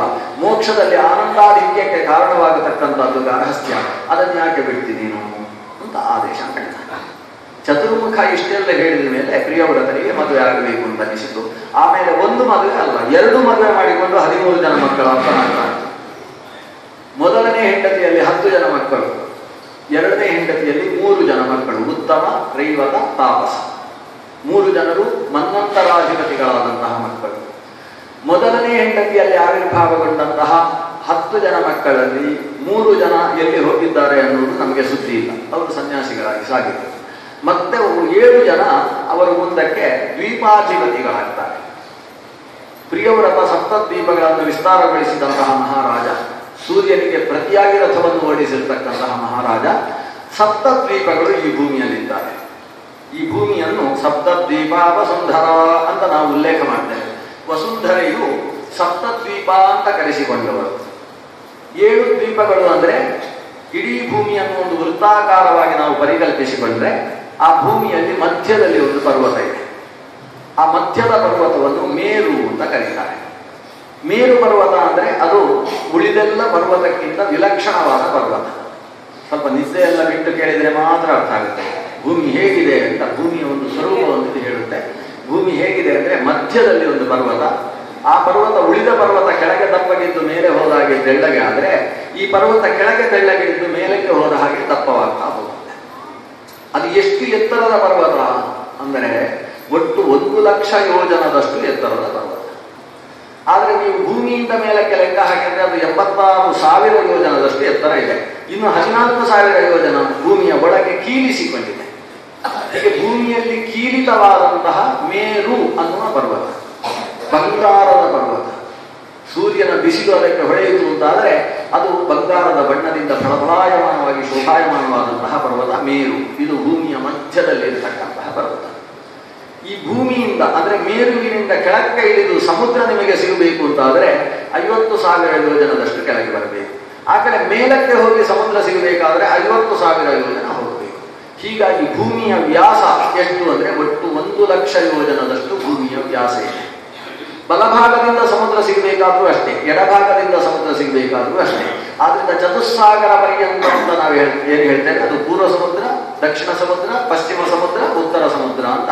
ಇದು ಚತುಸ್ಸಾಗರಗಳು. ಅಂದ್ರೆ ವೃತ್ತಾಕಾರವಾದ ಭೂಮಿಯ 4 ದಿಕ್ಕುಗಳಲ್ಲೂ ಕೂಡ ಸುತ್ತಲೂ ಕೂಡ ಲವಣೋದದಿ ಅನ್ನೋದು ಸಾಗರ ಇದೆ. ಅಂದ್ರೆ ಈಗ ಹೇಳ್ತಿದ್ದು ಭೂಮಿ ಅಲ್ಲ, ಒಂದು ದ್ವೀಪ. ಇದು ಇಡೀ ಭೂಮಿಯಲ್ಲಿರುವ ಮಧ್ಯದ ದ್ವೀಪ. ಅದನ್ನು ನಾವು ಜಂಬೂ ದ್ವೀಪ ಅಂತ ಕರೆಯುತ್ತೇವೆ. ಆ ಜಂಬೂ ದ್ವೀಪದ ಸುತ್ತಲೂ ಇರುವ ಸಮುದ್ರವನ್ನು ಲವಣ ಸಮುದ್ರ ಅಂತ ಕರೆಯುವುದು. ಈ ಲವಣ ಸಮುದ್ರ ಆದ ಮೇಲೆ ಲವಣ ಸಮುದ್ರವನ್ನು ಈಜಿಕೊಂಡು ಸಾಗಬೇಕು. ಪುರುಸೊತ್ತಿದ್ರೆ ಮಾತ್ರ ಹೋಗ್ಬೇಕು. ಲವಣ ಸಮುದ್ರವನ್ನು ಈಜುತ್ತಾ ಹೋಗಬೇಕು. ಎಷ್ಟು ದೂರ ಈಜಬೇಕು ಅಂದ್ರೆ ಈ ಮಧ್ಯ ಒಳಗಿರುವ ದ್ವೀಪದ ವ್ಯಾಸ ಎಷ್ಟೋ ಅಷ್ಟೇ ಉದ್ದ, ಅಂದ್ರೆ 1,00,000 ಯೋಜನದಷ್ಟು ಈಜಬೇಕು. ಅಷ್ಟು ಈಜಿದಾಗ ಮತ್ತೊಂದು ದ್ವೀಪ ಸಿಗುತ್ತೆ. ಅದಕ್ಕೆ ಪ್ಲಕ್ಷ ಅಂತ ಹೆಸರು. ಜಂಬೂ, ಪ್ಲಕ್ಷ, ಶಾಲ್ಮಲಿ, ಒಟ್ಟು 7 ದ್ವೀಪಗಳಿದ್ದಾರೆ. ಪ್ಲಕ್ಷ ದ್ವೀಪ ದಾಟಿದ್ರೆ, ಪ್ಲಕ್ಷ ದ್ವೀಪ ಎಷ್ಟಿದೆ, ಈ ಜಂಬೂ ದ್ವೀಪ ಎಷ್ಟಿದೆಯೋ ಅದರ 2 ಅಷ್ಟಿದೆ. ಅಂದ್ರೆ 2,00,000 ಯೋಜನದಷ್ಟು ವಿಸ್ತಾರವಾದಂತಹ ಪ್ಲಕ್ಷ ಅನ್ನುವ ದ್ವೀಪ ಇದೆ. ಅದನ್ನು ದಾಟಿ ಆ ದ್ವೀಪವನ್ನು ದಾಟಿದ್ರೆ ಮತ್ತೊಂದು ಸಾಗರ ಸಿಗ್ತದೆ. ಆ ದ್ವೀಪ ಹೇಗಿದೆ, ಸುತ್ತ ಅಷ್ಟು ಅಗಲವಾದಂತಹ ದ್ವೀಪ. ಸುತ್ತ ಅಂದ್ರೆ ಒಂದು ಬಳೆಯ ಆಕಾರದಲ್ಲಿರ್ತಕ್ಕಂತಹ ದ್ವೀಪ ಭೂಮಿಯ ಮಧ್ಯದಲ್ಲಿ. ಅದರ ನಂತರ ಸುರೋಧ ಸಾಗರ ಅಂತ ಒಂದು ಸಾಗರ ಸಿಗ್ತದೆ. ಅದನ್ನು ಈಜುವುದು ಬೇಡ, ದೋಣಿ ಇದ್ರೆ ದೋಣಿಯಲ್ಲಿ ಹೋಗ್ಬೇಕು. ಈಜಲಿಕ್ಕೆ ಹೊರಟ್ರೆ ಸ್ವಲ್ಪ ಏನಾದರೂ ಬಾಯಿಯ ಒಳಗೆ ಹೋದ್ರೆ ಆಮೇಲೆ ತಲೆ ಸುತ್ತುವುದಕ್ಕೆ ಪ್ರಾರಂಭ ಆಗುತ್ತೆ. ಯಾಕಂದ್ರೆ ಸುರಾಸಾಗರ ಸ್ವಲ್ಪ ಜಾಗೃತಿಯಾಗಿ ಈಜಬೇಕಾದಂತಹ ಸಾಗರ. ಅದು ಕೂಡ 2,00,000 ಯೋಜನದಷ್ಟು ವಿಸ್ತಾರವಾದಂತಹ ಸಾಗರ. ಆ ಸಾಗರವನ್ನು ದಾಟಿ ಹೋದ್ರೆ ಮತ್ತೆ ಈ ದ್ವೀಪ ಎಷ್ಟು ಅಗಲ ಇದೆಯೋ ಅದರ 2ರಷ್ಟು, ಅಂದ್ರೆ 4,00,000 ಯೋಜನದಷ್ಟು ವಿಸ್ತಾರವಾದ ಶಾಲ್ಮಲಿ ಅಂತಕ್ಕಂತಹ ದ್ವೀಪ ಸಿಗ್ತದೆ. ಆಮೇಲೆ ಮತ್ತೆ ಇನ್ನೊಂದು ಸಾಗರ ಸಿಗ್ತದೆ, ಇಕ್ಷು ರಸ ಸಾಗರ ಅಂತ ಕರೀತಾರೆ. ಇಕ್ಷು ರಸ, ನಾನು ಸ್ವಲ್ಪ ಆ ಕಡೆ ಹೇಳಿದೆ. 2ನೇದು ಇಕ್ಷು ರಸ. ಇಕ್ಷು ರಸ ಅಂದ್ರೆ ಕಪ್ಪಿನ ಹಾಲು, ಕಪ್ಪಿನ ಹಾಲಿನ ಹಾಗೆ ರುಚಿಯಾದ ನೀರಿನ ಸಾಗರ. ನೀರಿನ ಸಾಗರಕ್ಕೆ ಇಕ್ಷು ರಸದ ಹಾಗೆ ಸಿಹಿ ನೀರಿನ ಸಾಗರ ಅಂತ ಅರ್ಥ. ಅದಾದ ಮೇಲೆ ಸುರಾಸಾಗರ ಸಿಕ್ಕಿತು. ಸುರಾಸಾಗರವಾದ ಮೇಲೆ ಮತ್ತೊಂದು ದ್ವೀಪ ಕುಶದ್ವೀಪ ಅಂತ ಅದನ್ನು ಕರೀತಾರೆ. ಕುಶದ್ವೀಪ ಆದ್ಮೇಲೆ ಮತ್ತೊಂದು ಸಾಗರ ಇದೆ. ಮತ್ತೊಂದು ಸಾಗರ ಯಾವುದು, ಅದನ್ನು ಘೃತ ಸಾಗರ ಅಂತ ಕರೀತಾರೆ. ತುಪ್ಪದ ಸಾಗರ, ಅಂದ್ರೆ ಗಟ್ಟಿ ತುಪ್ಪ ಅಲ್ಲ, ನೀರಾದ ತುಪ್ಪದ ಸಾಗರ. ಆ ತುಪ್ಪದ ಸಾಗರದಲ್ಲಿ ಮೀನುಗಳಿದ್ದಾವೆ, ಕಪ್ಪೆಗಳಿದ್ದಾವೆ, ಮೊಸಳೆಗಳಿದ್ದಾವೆ. ಅದರಿಂದ ಈಜುವಾಗ ಜಾಗ್ರತೆಯಾಗಿ ಹೋಗಬೇಕು. ಅಲ್ಲ, ತುಪ್ಪದ ಮಧ್ಯದಲ್ಲಿ ಮೀನು ಮೊಸಳೆಗಳು ಬದುಕಿದ್ದು ಹೇಗೆ ಅಂದ್ರೆ ಅದು ತುಪ್ಪದ್ದೇ ಸಾಗರ ಅಲ್ಲ, ತುಪ್ಪದ ನೀರಿನ ಸಾಗರ. ಈ ದೂದು ಪಾನಿ ಅಂತಿದ್ದ ಹಾಗೆ ಅದು ತುಪ್ಪದ ನೀರಿನ ಸಾಗರ. ಅಂದ್ರೆ ತುಪ್ಪದ ಸಾರವುಳ್ಳ ನೀರು, ನೀರೇ ಆದರೆ ತುಪ್ಪದ ಸಾರವುಳ್ಳಂತಹ ನೀರು. ಆ ತುಪ್ಪ ಅದನ್ನು ಘೃತ ಸಾಗರ ಅಂತ ಕರೀತಾರೆ, ಅಥವಾ ಕೆಲವೊಂದು ಕಡೆ ನವನೀತ ಸಾಗರ ಅಂತ ಕರೀತಾರೆ. ಇದಾದ ಮೇಲೆ ಕ್ರೌಂಚ ದ್ವೀಪ ಇದೆ. ಕ್ರೌಂಚ ದ್ವೀಪ ಆದ್ಮೇಲೆ ಒಂದು ಸಾಗರ ಇದೆ, ಅದನ್ನು ದಧಿಮಂಡೋದ ಅಂತ ಕರೀತಾರೆ. ಮೊಸರಿನ ಸಾಗರ, ದಧಿ ಸಾಗರ ಅಂತ ಕರೀತಾರೆ. ದಧಿ ಸಾಗರ ಅಂತ ಹೇಳಿದ್ರೆ ಅದು ಮೊಸರೇ ಇರುವುದಲ್ಲ, ಅದರಲ್ಲೂ ಮೊಸರಿನ ಗುಣಧರ್ಮವುಳ್ಳಂತಹ ನೀರಿನ ಸಾಗರ. ಅದನ್ನು ದಾಟಿದರೆ 6ನೇ ದ್ವೀಪ ಸಿಗ್ತದೆ, ಶಾಖದ್ವೀಪ ಅಂತ ಕರೀತಾರೆ. ಆ ದ್ವೀಪವಾದ ಮೇಲೆ ಮತ್ತೊಂದು ಸಾಗರ ಇದೆ, ಅದಕ್ಕೆ ಕ್ಷೀರಸಾಗರ ಅಂತ ಕರೀತಾರೆ. ಇದು 6ನೇ ಸಾಗರ, ಕ್ಷೀರಸಾಗರ. ಯಾವುದರಲ್ಲಿ ಒಂದು ದ್ವೀಪ ಇದೆ, ಅದಕ್ಕೆ ಶ್ವೇತದ್ವೀಪ ಅಂತ ಹೆಸರು. ಆ ಶ್ವೇತದ್ವೀಪದಲ್ಲಿ ಒಂದು ದೊಡ್ಡದಾದ ಒಂದು ಭವನ ಇದೆ, ಅದಕ್ಕೆ ಶ್ವೇತ ಭವನ ಅಂತ ಹೆಸರು. ವೈಟ್ ಹೌಸ್ ಅಲ್ಲ, ಶ್ವೇತದ್ವೀಪದಲ್ಲಿರ್ತಕ್ಕಂಥ ಒಂದು ಭವನ. ಆ ಭವನದ ಒಳಗೆ ಶೇಷ 3 ಸುತ್ತು ಸುತ್ತಿ ಹೆಡೆಯನ್ನು ಎತ್ತಿ ಹೀಗೆ ಕೂತಿದ್ದಾನೆ. ಆ ಭವನದ ಒಳಗಿರುವ ಶೇಷ ತಲ್ಪದ ಮೇಲೆ ಒಂದು ಆಸ್ತರಣ, ಲಕ್ಷ್ಮೀ ಸ್ವರೂಪವಾದಂತಹ ಒಂದು ಆಸ್ತರಣ ಇದೆ. ಆ ಆಸ್ತರಣದ ಮೇಲೆ ಭಗವಂತ ಕಾಲು ಚಾಚಿ ತಾನು ಬಗ್ಗಿ ತನ್ನ ಕೈಯನ್ನೇ ತಲೆಯ ಮೇಲೆ ಇಟ್ಟಾಗ ಶೇಷನೇ ಬಗ್ಗಿ ಅವನ ತಲೆಗೆ ಆಸಕ್ತವಾಗಿ ಒಂದು ತಲೆದಿಂಬಿನ ಹಾಗೆ ನಿಂತು ಭಗವಂತನನ್ನು ಲಾಲಿಸ್ತಾ ಇರತಕ್ಕಂಥ ಒಂದು ವಿಶಿಷ್ಟವಾದ ಶ್ವೇತದ್ವೀಪ ಅನ್ನುವುದು ಈ ಭೂಮಿಯಲ್ಲೇ ಇರುವಂತಹದ್ದು. ಇದು ದಾಟಿ ಮುಂದಕ್ಕೆ ಹೋದಾಗ ಒಂದು ಪುಷ್ಕರ ಅಂತ ಹೆಸರಿನ ಒಂದು ದೊಡ್ಡ ದ್ವೀಪ ಇದೆ. ಅದು 64 ಲಕ್ಷ ಯೋಜನದಷ್ಟು ವಿಸ್ತಾರವಾದದ್ದು. ಯಾಕಂದ್ರೆ ಇಲ್ಲಿಂದ 1, 2, 4, 8, 16, 32 ಹಾಗೆ ಅದು 64 ಲಕ್ಷ ಯೋಜನದಷ್ಟು ವಿಸ್ತಾರವಾದಂತಹ ಪುಷ್ಕರ ಅನ್ನುವ ದ್ವೀಪ ಇದೆ. ಪುಷ್ಕರ ದ್ವೀಪದ ನಂತರದಲ್ಲಿ ದೊಡ್ಡ ಸಾಗರ, 64 ಲಕ್ಷ ಯೋಜನದಷ್ಟು ವಿಸ್ತಾರವಾದಂತಹ ಸಾಗರ, ಅದನ್ನು ಶುದ್ಧೋದ ಸಾಗರ ಅಂತ ಕರೀತಾರೆ. ಹೀಗೆ 7 ಸಾಗರಗಳ ಮಧ್ಯದಲ್ಲಿ 7 ದ್ವೀಪಗಳಿಂದ ಕೂಡಿದ ವಿಶಿಷ್ಟವಾದ ಪೃಥ್ವಿ, ಸಪ್ತದ್ವೀಪ ವಸುಂಧರ ಅಂತ ಈ ಭೂಮಿಯನ್ನು ಕರೀತೇವೆ. ಈ 7 ದ್ವೀಪಗಳಿಂದ ಆವೃತವಾದ ಭೂಮಿಯಲ್ಲಿ 7 ದ್ವೀಪಗಳಿಗೆ ತನ್ನ 7 ಮಕ್ಕಳನ್ನು ಅಧಿಪತಿಗಳನ್ನಾಗಿಸಿದ. ಅದರಲ್ಲಿ ಮೊದಲ ಮಗನಿಗೆ ಆಗ್ನೇಧ್ರ ಅಂತ ಹೆಸರು. ಪ್ರಿಯವ್ರತ ಮೊದಲ ಮಗನಾದ ಆಗ್ನೇಧ್ರನನ್ನು ನಮ್ಮ ಜಂಬೂದ್ವೀಪಕ್ಕೆ ಅಧಿಪತಿಯನ್ನಾಗಿ ಮಾಡಿದ. ನಾವಿರುವುದು ಜಂಬೂದ್ವೀಪ ಆದ್ರಿಂದ ಅದನ್ನು ಒಂದನ್ನು ತಿಳ್ಕೊಂಡ್ರೆ ಸಾಕು. ಈ ಸಪ್ತಾಹದಲ್ಲಿ ಉಳಿದದ್ದೆಲ್ಲ ನಾವು ಹೋಗುವುದಿಲ್ಲ, ಬಿಡುವುದಿಲ್ಲ. ಯಾಕೆ ತಿಳ್ಕೊಳ್ಬೇಕು? ಅದು ನಾವು ಜಂಬೂದ್ವೀಪದಲ್ಲಿ ಮಾತ್ರ ಇರೋದು, ಅದರ ಬಗ್ಗೆ ತಿಳ್ಕೊಳ್ಳಿ. ಈ ಜಂಬೂದ್ವೀಪದ ಅಧಿಪತಿ ಆಗ್ನೇಧ್ರ. ಈ ಆಗ್ನೇಧ್ರನು ಕೂಡ ಕಾಡಿಗೆ ಹೊರಟುಬಿಟ್ಟ. ಹಿಂದಿನ ದೊಡ್ಡ ಫಚಿತಿ ಏನು ಅಂದ್ರೆ ಮದುವೆ ಆಗೋದಕ್ಕೆ ಯಾರಿಗೂ ಇಷ್ಟ ಇಲ್ಲ. ಇದು ಹಿಂದಿನ ಕಾಲದ ದೊಡ್ಡ ಫಚಿತಿಯ ವಿಷಯ. ಇವನು ಕೂಡ ಕಾಡಿಗೆ ಹೋದ. ಕಾಡಿಗೆ ಹೋದದ್ದು ಯಾಕಂದ್ರೆ ಮಕ್ಕಳಾಗಬೇಕು ಅಂತಾದ್ರೆ ಮದುವೆ ಆಗಬೇಕು, ಕಾಡಿಗೆ ಹೋಗಬೇಕು. ಅಪತ್ಯ ಕಾಮ ವನಂ ಪ್ರವಿವೇಶ. ಈ ಪಂಚಮ ಸ್ಕಂದದಲ್ಲಿ ಗದ್ಯಗಳು ಜಾಸ್ತಿ ಇರ್ತದೆ. ಗದ್ಯ ಸ್ವರೂಪ ಅಪತ್ಯ ಕಾಮನಾಗಿ ಪಿತೃಲೋಕ ಕಾಮ ಅಯಂ ವನಂ ಪ್ರವಿವೇಶ, ಕಾಡನ್ನು ಪ್ರವೇಶ ಮಾಡಿದ, ತಪಸ್ಸು ಮಾಡಿದ. ಚತುರ್ಮುಖ ಬ್ರಹ್ಮನಿಗೆ ಗೊತ್ತಾಯಿತು, ನನ್ನ ಮೊಮ್ಮಗನ ಮಗ ಇವ ಮರಿಮಗ, ಇವನಿಗೆ ಮಕ್ಕಳಾಗಬೇಕು ಅಂತ ಇವ ತಪಸ್ಸಿಗೆ ಹೋಗಿದ್ದಾನೆ. ಅವನಿಗೊಂದು ಹೆಣ್ಣನ್ನು ಹುಡುಕಿ ಕೊಡಬೇಕು ಅಂತ ಯೋಚಿಸಿ ತನ್ನಲ್ಲಿರುವ ಅಂದ್ರೆ ಸತ್ಯಲೋಕದ ಅಪ್ಸರ ಸ್ತ್ರೀ ಆಗಿರತಕ್ಕಂತಹ ವಿಪ್ರಚಿತ್ತಿ ಅನ್ನುವ ಹೆಣ್ಣು ಮಗಳನ್ನು ಕಳಿಸಿಕೊಡ್ತಾನೆ. ವಿಪ್ರಚಿತ್ತಿ ಅಲ್ಲ, ಪೂರ್ವಚಿತ್ತಿಯನ್ನು ಕಳಿಸಿಕೊಡ್ತಾನೆ. ಪೂರ್ವಚಿತ್ತಿ ಬರ್ತಾಳೆ, ತನ್ನ ಗೆಜ್ಜೆಯ ನಾದವನ್ನು ಮಾಡಿಕೊಂಡು ವಿಶಿಷ್ಟವಾದ ಹೆಜ್ಜೆಗಳನ್ನು ನಾದವನ್ನೂ ಮಾಡಿಕೊಂಡು ಬಂದು ಆ ನಾದವನ್ನು ಕೇಳಿದುಕೊಂಡು ವಿವಾಹಕೃಷ್ಣನಾಗ್ತಾನೆ. ತಪಸ್ಸು ಬಿಡ್ತಾನೆ, ಅವಳನ್ನು ನೋಡಿಕೊಂಡು ನಿಲ್ತಾನೆ. ಅವಳನ್ನು ನೋಡ್ತಾ ನೋಡ್ತಾ ತನ್ನನ್ನು ಮರೆತು ಆಕೆ ಹತ್ರ ಮಾತಾಡ್ತಾನೆ. ಭಾಗವತದಲ್ಲಿ ವ್ಯಾಕರಣವನ್ನು ಮೀರಿದ ಪ್ರಯೋಗ ಅಂತ ಸಿಗುವುದು ಒಂದೇ ಒಂದು ಕಡೆಯಲ್ಲಿ. ಈ ಆಗ್ನೇದ್ರ ಆ ಪೂರ್ವಚಿತ್ತಿಯಲ್ಲಿ ಮಾತಾಡುವಾಗ ಎಡವಟ್ಟು ಮಾಡಿ ಮಾತಾಡ್ತಾನೆ. ಏನು ಪುಲ್ಲಿಂಗದಲ್ಲಿ ಶುರು ಮಾಡ್ತಾನೆ, ಸ್ತ್ರೀಲಿಂಗದಲ್ಲಿ ಕೊನೆ ಮಾಡ್ತಾನೆ, ಏಕವಚನದ ಶಬ್ದ ಪ್ರಯೋಗ ಮಾಡಿ ಬಹುವಚನ ನಾನು ಬರುತ್ತೇವೆ ಅಂತ ಹೀಗೆಲ್ಲ ಪ್ರಯೋಗ ಮಾಡ್ತಾನೆ. ನೀವೆಲ್ಲ ಖುಷಿಯಾದ ಆನಂದದಿಂದ ಇದ್ದಿಯಷ್ಟೇ ಅಂತ ಇಂಥದ್ದೆಲ್ಲ ಏನೇನೋ ಲಿಂಗ ವಚನಗಳೆಲ್ಲ ಎಡವಟ್ಟು ಮಾಡ್ತಾನೆ. ಕಾಪ್ಪಂ ಚಿಕೀರ್ಷಸಿ ಚ ಕಿಂ ಮುನಿವರ್ಯ ದೇಶೇ ಅಂತ ಕೇಳ್ತಾನೆ. ಕಾಪ್ಪಂ, ಹೇ ಮುನಿವರ್ಯ, ಓ ಮುನಿಶ್ರೇಷ್ಠನೇ ಅಂತ ಹೆಣ್ಣನ್ನು ಸಂಬೋಧನೆ ಮಾಡ್ತಾನೆ. ನೀನು ಯಾವಾಗೆ ಅಂತ ಪ್ರಶ್ನಿಸ್ತಾನೆ. ಓ ಮುನಿವರ್ಯ ಅಂತ ಪುಲ್ಲಿಂಗದಲ್ಲಿ ಸಂಬೋಧನೆ ಮಾಡಿ ಹೇಳ್ತಾನೆ. ಕಾತ್ವಂ, ನೀನು ಯಾರು ಅಂತ ಹೆಣ್ಣನ್ನು ಕೇಳ್ತಾನೆ. ದೇಶದಲ್ಲಿ ಈ ಕಾಡಿನಲ್ಲಿ ಬಂದು ಏನು ಮಾಡ್ತಾ ಇದ್ದಿ? ವಿದ್ಯೆ ವಿಭವಿಷಿ, ಅದೇನೋ ಬಿಲ್ಲು ಹಿಡ್ಕೊಂಡಿದ್ಯಲ್ಲ, ಆ ಬಿಲ್ಲಿನಲ್ಲಿ ಇಲ್ಲ.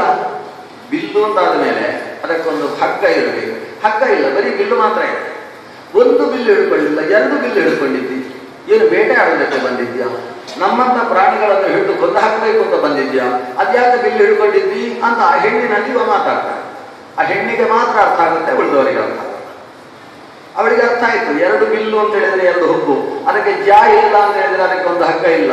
2 ಹುಬ್ಬುಗಳು ಅನ್ನುವ ನೋಟಗಳನ್ನು ಬೀಳ್ತಾ ಇದ್ದಿ, ಬಹಳ ಸುಂದರವಾದ ನೋಟ. ಆ ನೋಟಕ್ಕೆ ನಮ್ಮಂತ ಪಶುಗಳು ಬಿದ್ದೇ ಬಿಡ್ತವೆ. ನಮ್ಮನ್ನು ಹೊಡೆಯುವುದಕ್ಕೆ ಯಾಕಮ್ಮ ಅಂತ 2 ಬಿಲ್ಲುಗಳನ್ನು ಹಿಡ್ಕೊಂಡು ಬಂದಿದ್ದಿ ಅಂತ ಪ್ರಶ್ನಿಸ್ತಾನೆ. ಇಡೀ ಶರೀರವನ್ನು ವರ್ಣನೆ ಮಾಡ್ತಾನೆ. ಅದೇನು ಶರೀರ ಮಧ್ಯದಲ್ಲಿ ಆಕಾಶ ಮಾತ್ರ ಕಾಣಿಸುತ್ತೆ, ಏನೂ ಇಲ್ಲ, ಸೊಂಟ ತುಂಬಾ ತೆಳ್ಳಗಿದೆ ಅಂತ ವರ್ಣನೆ ಮಾಡುತ್ತೆ. ಅದರ ಮೇಲೆ ಅದೇನು ದೊಡ್ಡದು ಕಾಣಿಸ್ತಾವಲ್ಲ, ಅದನ್ನು ಧರಿಸುವುದಕ್ಕೆ ಆಕಾಶಕ್ಕೆ ಅಷ್ಟು ಶಕ್ತಿ ಇದೆಯೇನು? ವಿಚಿತ್ರವಾದ ಮಾತುಗಳನ್ನು ಆಡ್ತಾರೆ. ಇದನ್ನು ಕೇಳಿ ಯಾಕೆ ಮೋಹಿತಳಾಗ್ತಾಳೆ ಇವನ ಮಾತಿನ ಸಾಮರ್ಥ್ಯಕ್ಕೆ? ಆಚಾರ್ಯರು ಇಷ್ಟೂ ಮಾತಿಗೆ ಒಂದು ತಾತ್ಪರ್ಯ ಬರೀತಾರೆ. ಕೆಲವೊಂದು ಸಂದರ್ಭದಲ್ಲಿ ಅನರ್ಥ ವಾಗಪಿ ಕ್ವಚಿತ್, ತಪ್ಪಾದ ಮಾತುಗಳನ್ನು ವೇದವ್ಯಾಸರು ತಮ್ಮ ಪುರಾಣಗಳಲ್ಲಿ ಬರೀತಾರೆ. ಯಾವಾಗ ಅಂದ್ರೆ ಕಾಮಾಕ್ರಾಂತವಾದ ವ್ಯಕ್ತಿಯನ್ನು ವರ್ಣಿಸುವಾಗ. ಹಾಗಾದ್ರೆ ಆಗ್ನೇಧ್ರ ಇಲ್ಲಿ ಯಾವ ಸ್ಥಿತಿಯಲ್ಲಿದ್ದ ಅನ್ನುವುದು ಅವನ ಮಾತಿನಿಂದ ನಮಗೆ ಅರ್ಥವಾಗಿದೆ. ಇಬ್ರು ಮದುವೆ ಆಗ್ತಾರೆ. ಅವ ಹೇಳ್ತಾನೆ, ನೀನು ನನ್ನನ್ನು ಮದುವೆ ಆಗುವುದಾದ್ರೆ ನಾನು ಸಂಸಾರ ಮಾಡ್ತೇನೆ, ಇಲ್ಲೇ ಹೋದ್ರೆ ಮತ್ತೆ ತಪಸ್ಸೆ ಮುಂದುವರಿಸುವುದು, ದಯವಿಟ್ಟು ಅಂತ ತಪ್ಪು ಮಾಡಬೇಡ, ಮದುವೆ ಮಾಡು ಅಂತ ಹೇಳ್ತಾರೆ.